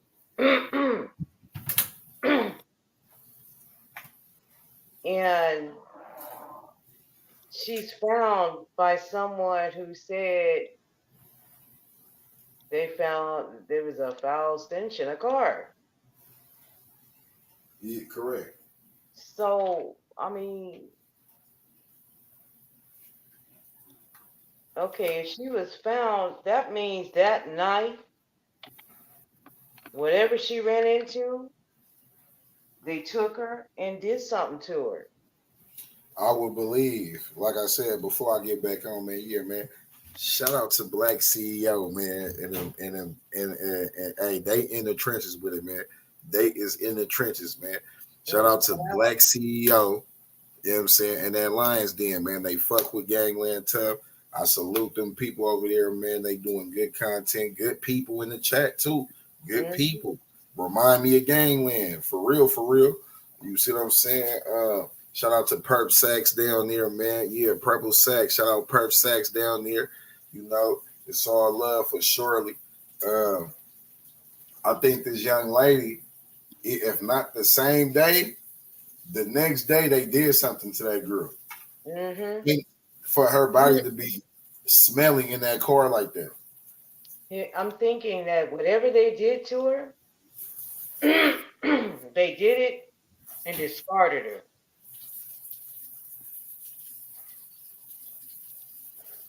She was discarded after they were done doing what they was doing with her. You know what I'm saying? That's some sick shit. They probably freaked out and didn't know what else to do.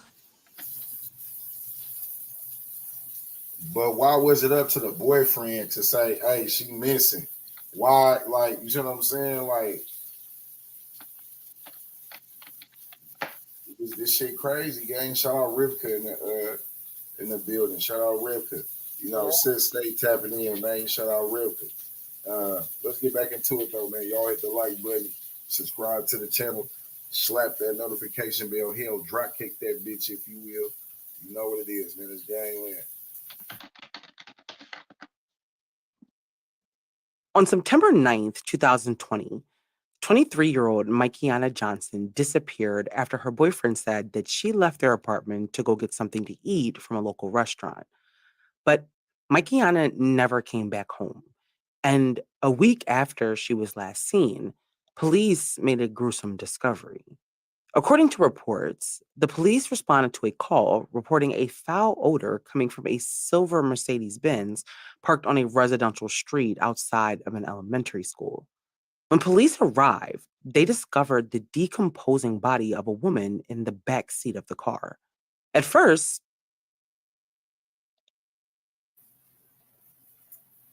Wait a minute, Gangland. I know the fuck they didn't leave this car with this body in there stinking like that by a school. Come on, like For a week. Come on, like this shit is beyond me. This is beyond me that a nigga would sit there, not saying you killed a young mother, left her body in her own car in the trunk by a school. Bruh, niggas ain't, man, look.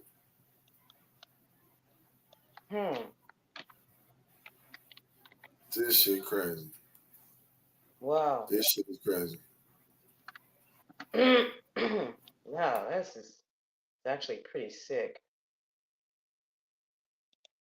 So that means they raped, let's just call it what it is. They, did some bad things to the girl. Come on, man. Salute. Shout out to that Lions Den. Just Me Nene. Salute. Who else we got in this motherfucker? We got Perp Sacks in this motherfucker. Salute. Shout out to that Lions Den. This shit don't sit well with me. Y'all killed a young mother whom's everywhere. Remind me of somebody I know, got their daughters with them everywhere. And to sit there and put her body in the trunk to rot by a school, nigga, you slimy.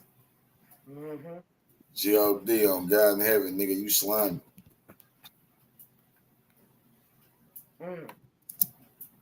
police were unable to identify the person, but they were pretty sure that it was Mikeana. The condition of the body made it impossible to identify the cause of death, but when the body was discovered, it was partially naked. Once Mikeana's family found out about the discovery of the body, they went to the scene to see for themselves. And although they were not given an official word, based on what they had found out, they were sure that it was Mikeana. Mikeana's family was inconsolable. Just a week after she was last seen, her body was found in the back of her own car. They knew that Mikeana had not just left, but to know now that she was dead was more than they could really handle. My mom got to bury her daughter. I got to bury my sister. And somebody knows something. She was innocent. You don't do nothing. That girl would go to school, take care of her kids, make sure her kids is okay. As you can imagine, they had a million questions, even in the midst of their grief. And one of those questions was, how did Mikeana's car get to the location where it was found? And who placed it there? Her cousin said this to KCAL 9 in Los Angeles. Me and her sister been out here every day looking for her. And somehow her car ended up on the street that we done been down every day. The family had spent the past week searching all over South Central Los Angeles, including the block where her car was found. And there was no sign of it when they initially searched. So, in their opinion, it meant that someone must have parked the car there just before it was found.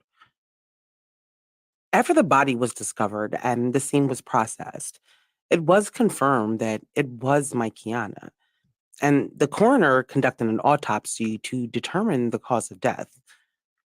Decomposition indicated that Maikiana had probably been dead for the entire week, and the coroner found no outward signs of trauma to her body. But her family would have to wait for the final results as well as a toxicology report to find out more information.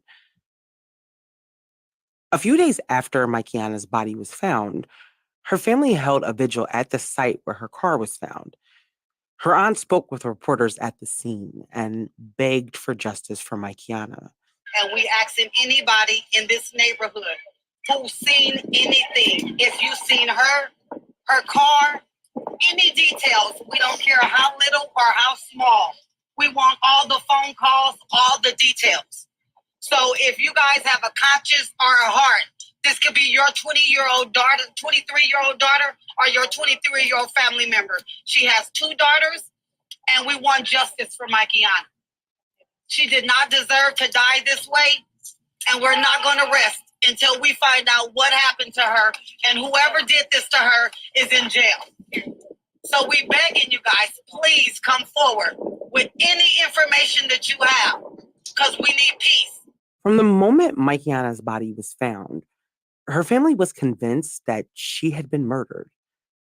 They hoped that someone would be held accountable for taking her from them. Investigators, however, seemed to have very little interest in finding out what happened to Maikiana.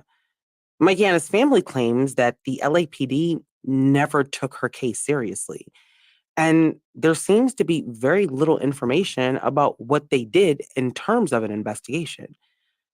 They said that they spoke to Maikiana's boyfriend, the last person to see her that night, but they said that he was cleared as a suspect. Maikiana's family, however, was suspicious of him. The fact that he was the last person to see her alive never sat well with them. They believe that he may have been involved in what happened to Maikiana. An aunt who spoke to Fox 11 shortly after her body was found said this about him. He was not a good person to be around. Nobody really wanted her around him, but you can't tell people things when they're in love, right? So basically that was it. We were going to him for help. He was being everything less than helpful. Very devastating. She was a sweetheart. She was a mother. She had 2 kids. One of her children just turned 1. She was a sweetheart. She didn't deserve that. Not at all. There were obviously things about her boyfriend and their relationship that concerned Maikiana's family, but police said that he wasn't involved. In the wake of the discovery of Maikiana's body, police declared it a homicide investigation. However, aside from her boyfriend and her family, it's unclear who else police spoke with in an attempt to learn more about Maikiana's death. Maikiana's mother says that there were critical pieces of information that the LAPD ignored and did not follow up on.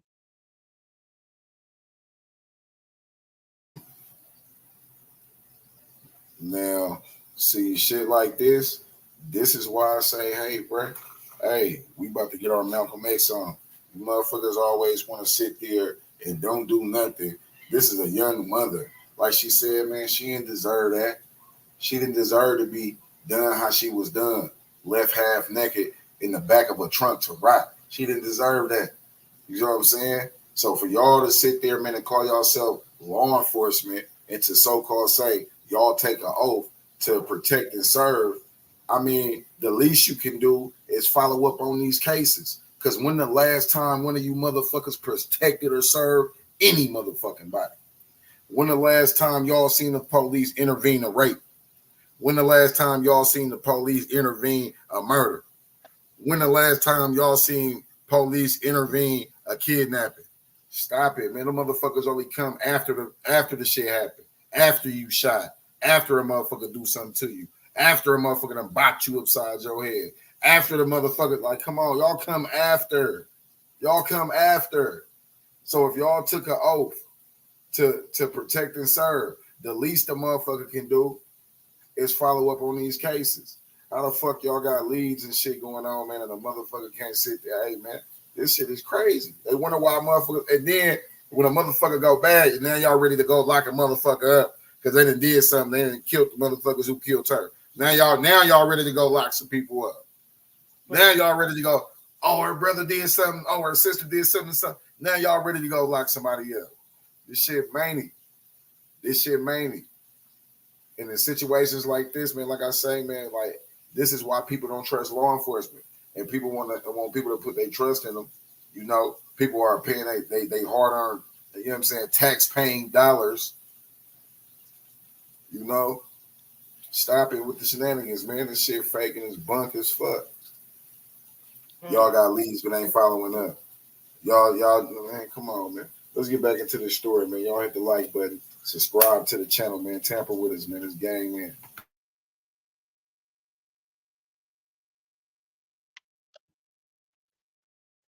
In the weeks and months following Maikiana's death, her family was still seeking answers about what happened to her. But when the autopsy results came back, the coroner ruled Maikiana's death as undetermined. Her mom was told that Maikiana was not shot or stabbed, and there were no signs of bruising that were consistent with a beating. After the toxicology report came back a few weeks later, it was determined that Maikiana had no drugs or alcohol in her system. But that news came as no surprise to her family, since they knew that Maikiana didn't drink or use drugs. But how could her death be undetermined? Maikiana's family did not believe that she had just crawled into the back of her own car and died. Maikiana was in excellent health, never did drugs, and never drank alcohol. So, what caused her death? The coroner's report stated that her death was undetermined pending an investigation. However, no investigation was being carried out. 6 months after Maikiana's body was found, the LAPD informed her mother that they were closing the investigation into her death. According to the police, the lack of evidence and leads caused the case to go cold, and the coroner's undetermined death ruling prevented them from further investigating. Maikiana's family was angry. Not only had they lost Maikiana so tragically, but now, after just 6 months, the LAPD was no longer trying to find out what happened to her. However, Maikiana's family was not willing to accept this. They weren't willing to accept that it was all over and that they would not get the answers and the justice that they deserve for Maikiana. And it was then that they began to direct their energies towards the district attorney, and they demanded that he reopen the case. They again used social media to spread awareness, and they also created a change.org petition. Last summer, her family held a press conference about Maikiana's death, and they demanded that her case be reopened. Her mom said that, quote, whatever we have to do, whatever doors we have to knock on, that's what we're going to do. Again, we are asking for DA George Gascon to open my daughter's case and help us fill in the missing pieces. In addition to the issue of the police refusing to investigate Maikiana's case, it has also received very little attention. And a story like this could benefit from national coverage. People don't typically park their cars a few blocks from their apartments, take half their clothes off, and then crawl into the back seat of their car and die at 23. So, what really happened to Maikiana? It's been almost 2 years since Maikiana allegedly went to get food for her family and then turned up dead a week later. The tragedy of her death is compounded by the fact that no one is investigating what happened to her. In some cases, investigations have lasted for years, sometimes decades. And sometimes investigators leave cases open even after the case has turned cold. So it's difficult to understand why the LAPD decided to close this case so quickly. Maikiana's family believes without a doubt that someone killed Maikiana and left her body in her car. The question is who and why? Why would someone want to kill a young mother? Everyone said that Maikiana was quiet, She had no enemies, and she wasn't involved in any drama. So, how did she end up dead? At the heart of Maikiana's story, like many of the women whose stories I cover, are her children. Her 2 daughters now have to live without their mother. There are many unanswered questions about what happened to Maikiana. But in order to get those answers, her case needs to be reopened. No one deserves to lose their mother, their daughter, their sister, the way that Maikiana's family did. And no one deserves to have the death investigation discarded after 6 months with little to no investigation. People die for a reason. Something happens to them. Having Maikiana's death listed as undetermined is unacceptable for her family. Maikiana's case is closed, but her family is not finished. There is currently a $150,000 reward for information about Maikiana's death.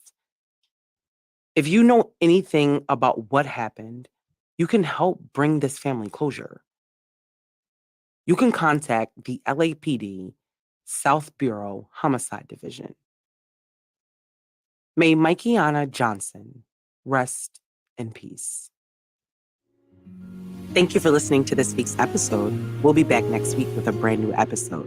Make sure you subscribe to the show so you never miss an episode.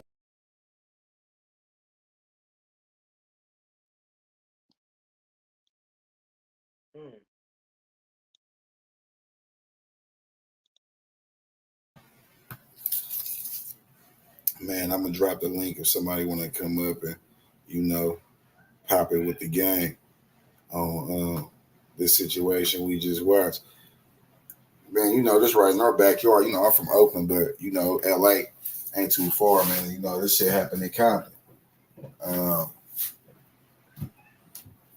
I think, man, they need to tap into that boyfriend. Bro, how's you the last motherfucker to see her? And there's some bullshit going on. We confused. We confused. How's you the last nigga to see her, bro? Well, she just left and left the kids, huh? She just left and left the kids, huh? That's crazy. When y'all know people, especially people that's known to be with their kids. Hey, if you see them kids type thing, like, come on, bro. Stop it. Make this make sense, man. You got my guy. Make this make sense. She just left, and all of a sudden she just gone. That's what you saying? You know what? They need to hire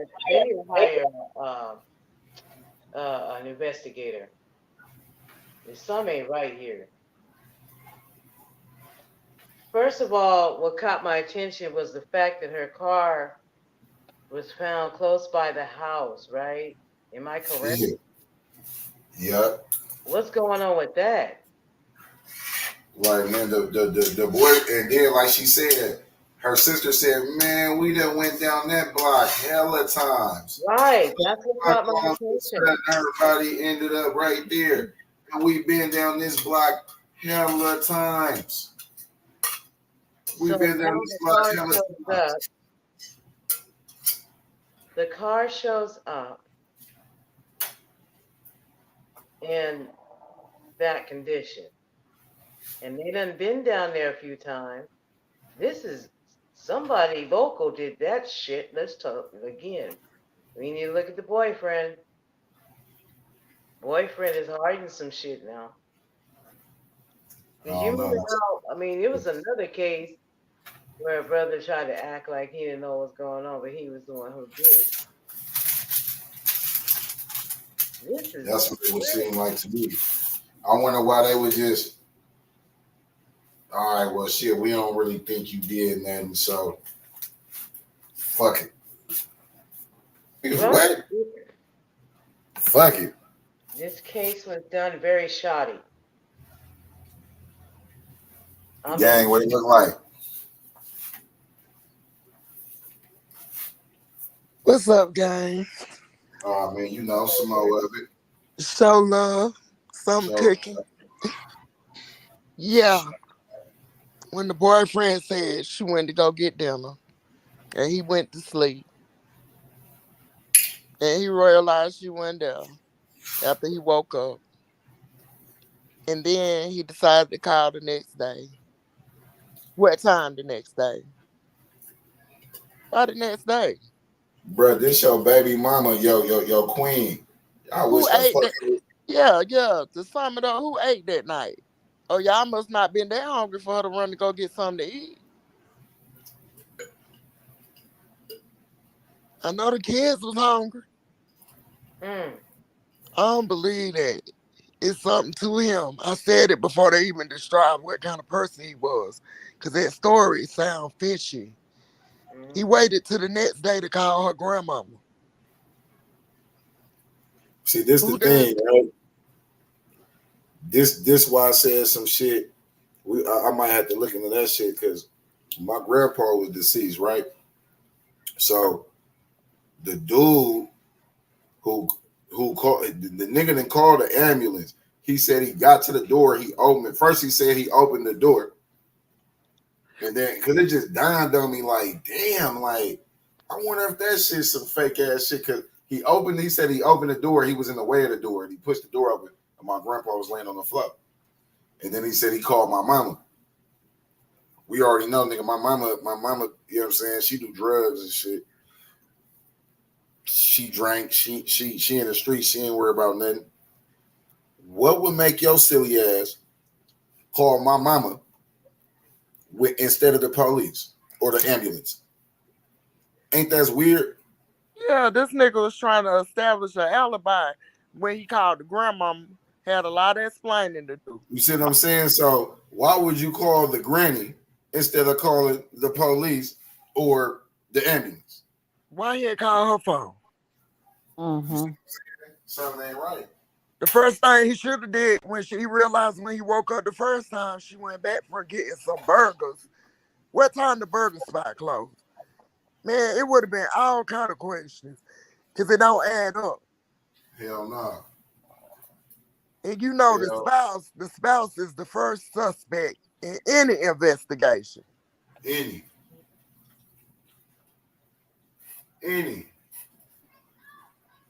No, I was wondering, man. So what excluded him? What did y'all ask him to exclude him? And say, well, we thought he wasn't a witness. We thought he was clear of what, you know what I mean? What? He's clear. What did y'all ask him? And if he didn't do it, did one of you motherfucking weird ass police officers do something to her? Is y'all covering up something? My theory is that nigga had all night over to the next day to do whatever he did. We don't never know if the kids were asleep or whatever. He had all night. And this is allegedly. But it's too much time ain't accounted for. Nigga, you was not asleep. And then all of a sudden wake up and say, ooh, well, she's not back yet. Well, I think I would have been tripping. She wasn't back that hour. Fuck you mean? What? She ain't back that hour. What the hell she got going on? Oh, what? No, I know she lying. Yeah, I'm here with these kids. I know they hungry. If it was, she exactly. I know she lying. I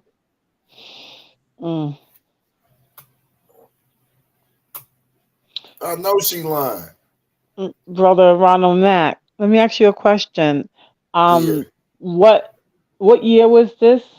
Because I kind of just woke up. I was getting ready to go ahead and go to sleep because I've been out 24, like almost 7. Salute everybody on the panel. But what year was this, bruh? It wasn't. I don't think this. What year was this? I didn't even hear what year it was. Yeah, I didn't catch you there. Did anybody hear what year this was? I think the early 2000s. Early 2000, like 2015 or some shit like that. Okay. All right. Because that's what I was writing down, was just taking some notes and stuff as I was listening. All right. So what I'm going to do is replay and everything else, and I want to listen to this, but this is a sad case. She didn't get justice, or is this case still open?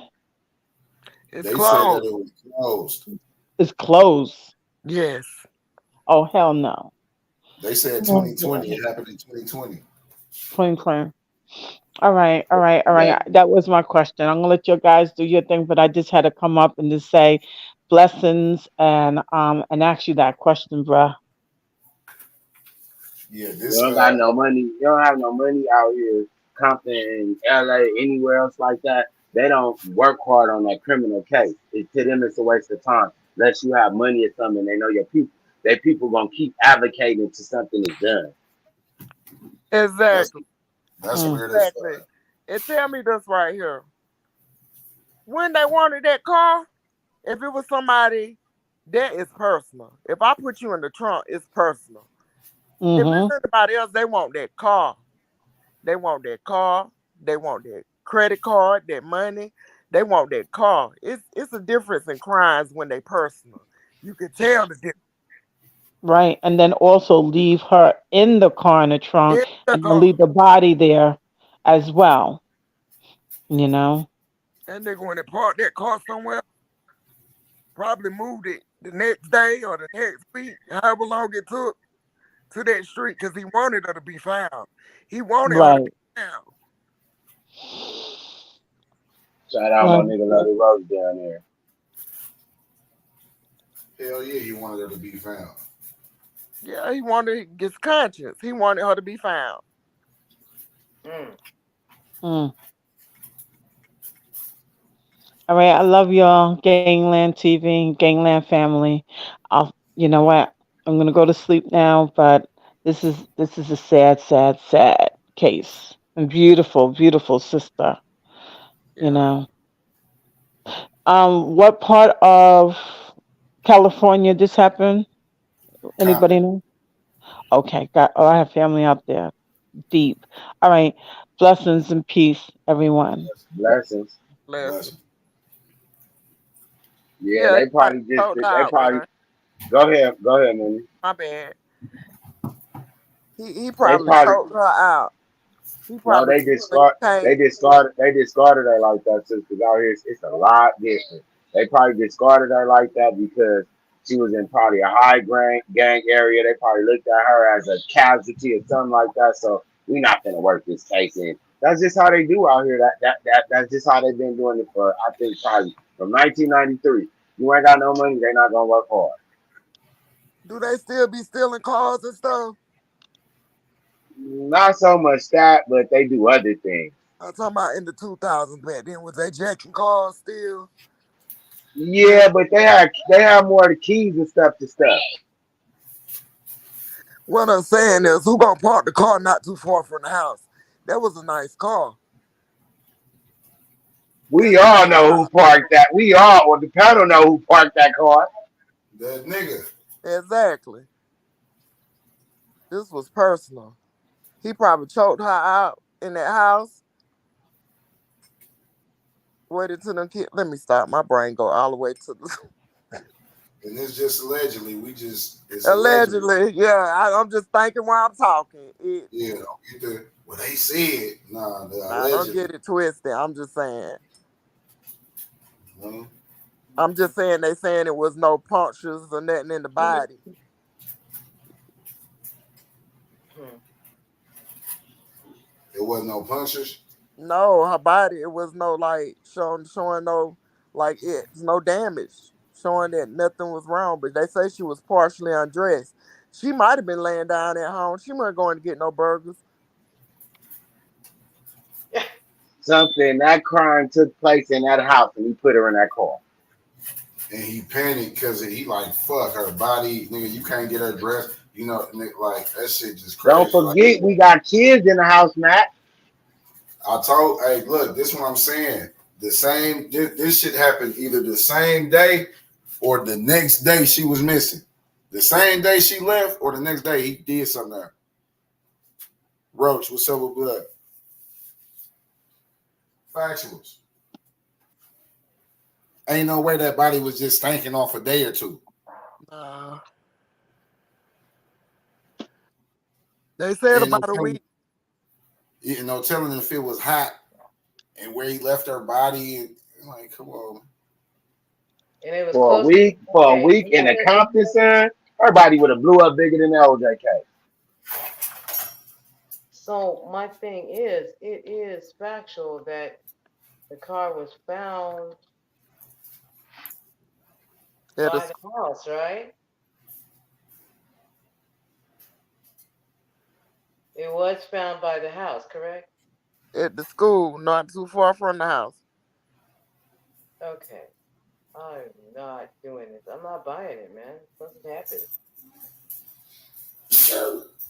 I'm probably going out there soon. I'm gonna take a picture of the school and send it to Matt. That's crazy. Mm. Whoever it was, they wanted her to be found. The car don't just automatically appear in the school zone. You know, somebody gonna notice something. It's They want fishy to everybody to it's fishy to me because who finna let they motherfuckers, excuse my French, who finna let they significant averages go missing? nobody. Hmm. Man, I've been married for 18 years. I'm gone for more than 2 hours. He gonna be blowing my phone up. I thought you were getting something to Thank you. Thank you. eat. But you know, everybody different. Mm-hmm.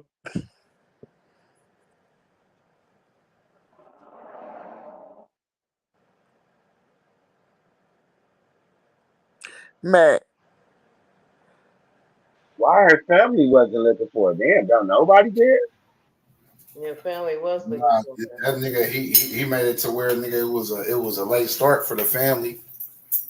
He been and did something to her. That sister, I'm falling with her sister. Said her sister know the nigga better than me. She said she don't trust him. he ain't never been no good. But you can't tell nobody nothing that's in love, and that's damn right. Exactly. Motherfucker jump on you trying to tell somebody they ain't for you. So do you think she had signs for this nigga being Yeah, and this nigga done did something to her? I believe it's more. They ain't gonna tell everything, but and that's sad. But family try to keep, you know what I'm saying, your name. Try to keep your name good. You know what I'm saying? You Yeah. done died. They don't want to put your dirty laundry out there, but I'm pretty sure they ain't just saying he ain't no good for no reason. And then she might not told them everything. These people living in the house together, you don't know what's going on behind the walls. Mm. Allegedly. But he Could should have the been out there. Why he wasn't out there in the news? Why he wasn't out there standing with a sign? I ain't seen him. Where he at? He's supposed to be the He man. babysitting. Where he at?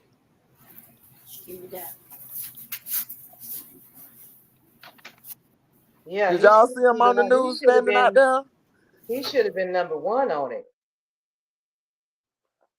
Truth be told, his ass should have been on the front line. My girl, this, my girl, that, blah blah blah blah blah. But the girl's sister said he really wasn't into it. So I feel like he's either he was grieving really hard or he got something to do with it. Man, tears don't mean that. People can be lying to your face and crying, face all wet. I don't Yes. believe that. Man, put We your done feelings had in your pocket. people help the people look for the people that they didn't kill. What they do when they go to the interrogation room? You weren't doing that when you were cutting people's neck. Mm. I don't know, but it was somebody in that house to do something to that lady. And once again, I still be looking at that nigga because how you so motherfucking comfortable and your loved one ain't came back. Somebody you sleep with every night. Yeah. I'm That's finna what I be was saying, watching you. man. That's what I was saying. Like, dude, you should have been on the front lines talking shit. You better pray to the Lord I'm wrong, because I'm gonna be on your ass like a hill on the shoe. Wow. Yeah, I don't know. And then it's just dawning on me even more. Yeah, that's a nigga who hurry up and get her out of here for the kids here, because I'm the only one here. They was sleep one. And these police did a slipshod job. Oh my God. Like I said, it happen all the time. If it ain't recorded, you don't see it. What person gonna take a chance of? What person gonna take a chance of leaving their fingerprints in this woman car or getting caught seen with this dead body? This doesn't make a logic sense to me. And it keep pointing back to this guy. Well, you know, he got if they had one car, his handprints is gonna be in there. So that's kind of Awkward. But if it's the only one is in there and not hers, Hey now, just pointing out the obvious. Exactly. See, I don't know what kind of Yeah. forensics they did. None of I that. have to say he has something to do with it. And I tell you what, the sheriffs out there, the PD I work for, don't give a flying hoot now. Apparently not. What up, gang? Hey, Roger, bro. What up? I just came up here to breathe real quick, man. Love my squad, man. I'm right here, brother. Nigga, hey, I just was, you know what I'm saying? Nigga died last week, man. Somebody laced my weed and shit in Frisco, man. That shit was crazy. It's my second lease on life. I just want to, you know, let the squad know I fuck with y'all. Much love and shit. You know, like, share, subscribe, man. Real shit, man. Shit real. Shout out to the panel. Mac, C-Day, my nigga Mackin. Again, fuck it. I don't see who the white circle is. I'm assuming that's anonymous. Moneybird. Real shit, man. Y'all share this shit. Love like you, this shit, brother. subscribe, man. Love you back, bro. This shit ain't promised, man. I swear, nigga. Nigga, my heaven was waking up in that motherfucking ambulance. And I don't know if I touched something or somebody laced me or what, but that shit was crazy. But yeah, we're gonna go hard in the second chance, man. Y'all go hard like it's y'all second chance. On gang, man. It's got up here to breathe real quick. Whole lot of gang shit. On God, no cap. No cap. On God. Hell yeah, man. I'm about to pop back down. I'm about to get ready for work and shit, but y'all know what the fuck the real is, man. Don't fall for them motherfucking fake ass YouTube motherfuckers. Y'all can watch them and shit. That shit comedy, but motherfuckers bitches for real. Gangland the realest, we be giving y'all the truth. Y'all can come up here and spit y'all opinion. You know what I'm saying? If y'all wrong or right, if y'all wrong, we gonna get you right. And if you're right, you know what I'm saying? You know what the fuck going on. Y'all just came up here to breathe real quick, man. Let y'all know I love my squad, bro. Nigga back. I'm gonna get this weekend in me. I'm back, brother. It's much love, bro. This shit bulletproof, unconditional, for real. On the gang, bro. But yeah, I got up here for that, man.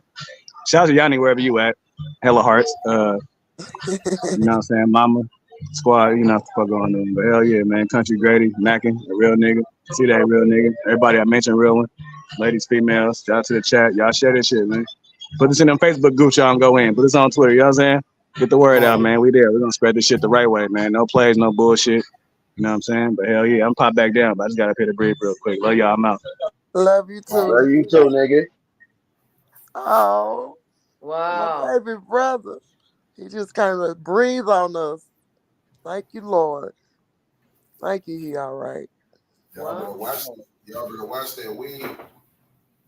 We were just talking about that when we met in the clubhouse. Y'all gotta watch that weed, like, especially if y'all don't know the people, or if y'all don't, y'all gotta watch that, bro. Holy shit.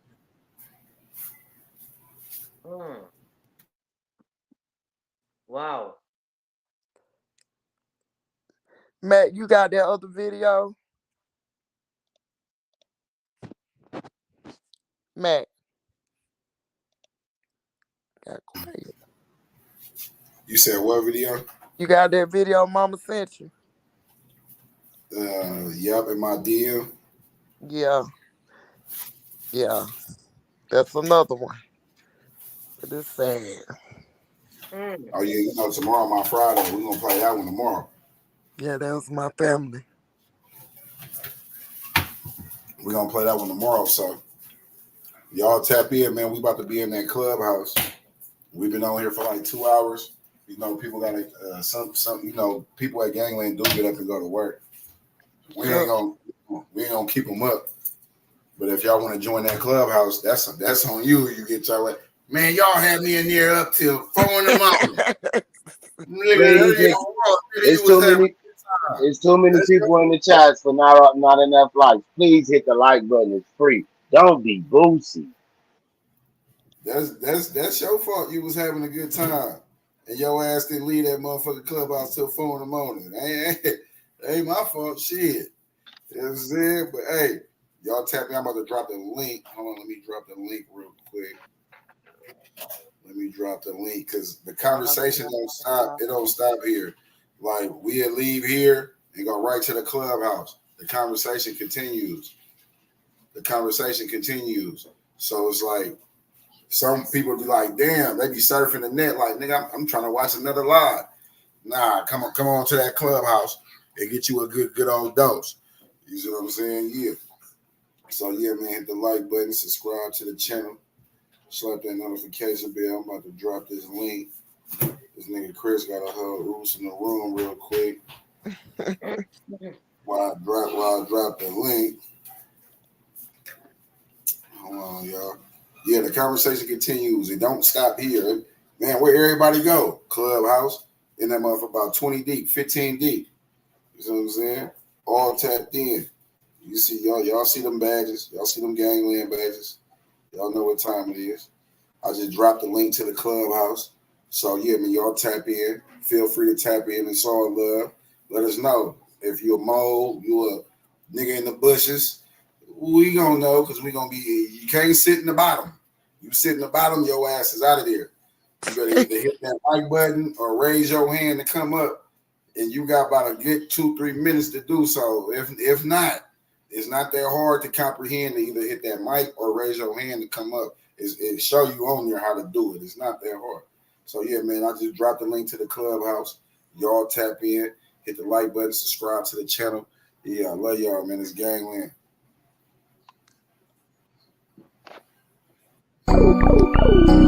Yeah. Trying to make bitch. Benz up. Northwest shit. Up toast, talk shit, and we swallow spit. You niggas fool. Thought y'all was solid. Ain't that about a bitch drip sauce? Mix the Louis with the off-white. You niggas hoes.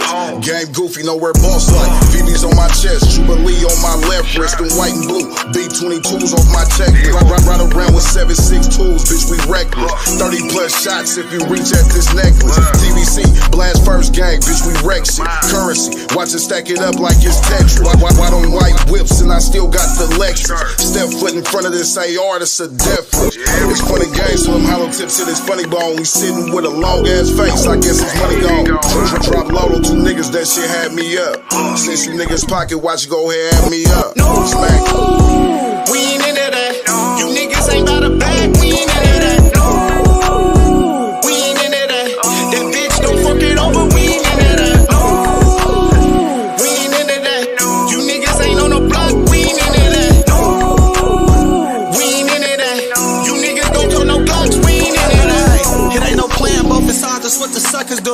I feel the fans been watching close, I gotta stick and move. Glizzy with a drum, thumbing through blue strips when these bitches choosing. They trying to catch me to wet me, that's why I'm sticking moving. Bitch, I'm a thug that hold the grass, so I can't cease to shooting. 100 to the jeweler, 30 on my wrist freezing. I'm overlapping niggas quick, it ain't no competition. Bitches feeling bitter, cause I'm popping it on that nigga. Let it fall back, and I'ma rob one of these rapping niggas. The shooters off of E, bounce out and get the gas and niggas. Talk about 100, I'll spit it twice cause the bag right. Do it for my section, trying to get a set some limelight. Killers on level 4 with no parole, that's facing double life. Broke it out, the bitch was in the bricks when I was selling white. Killers on level 4 with no parole, that's facing double life. Broke it out, the bitch was in the bricks when I was selling white. His hands up.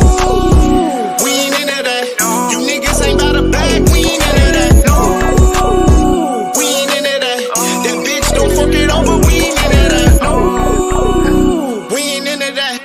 You niggas ain't on the block. We ain't into that. We ain't into that. You niggas don't turn no blocks. We ain't into that.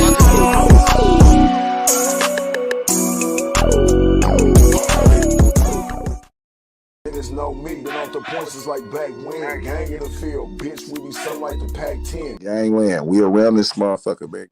Bitch, stand on that. To the head, I'll show a nigga's feelings. My ninth and wood, nigga.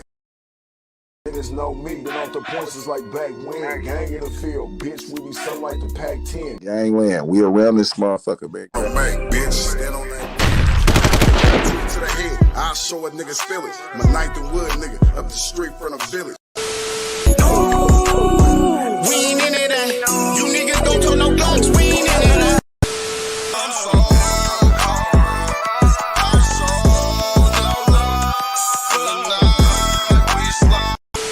Smack thing about macking. He gon' stand on business. Make sure you put him down. Never leave a witness. No love for the suckers. Never on forgiveness. Stomp down on these niggas, cause niggas is big. Ooh, about to blow something. Man got the stick, about to hold something. Ooh. Y'all know what it is. It's Gangland TV to SitDown Live. Hit the like button. Don't be boosty. And subscribe to the channel. And hit the notification bell, man. That shit easy, man. You know what I'm saying? Easy. Subscribing, that's free as fuck. Hit the notification bell, that's free as fuck. You know what I'm saying? Come on, man. That shit's free. Gang in the field, bitch, we be something like the Pac-10.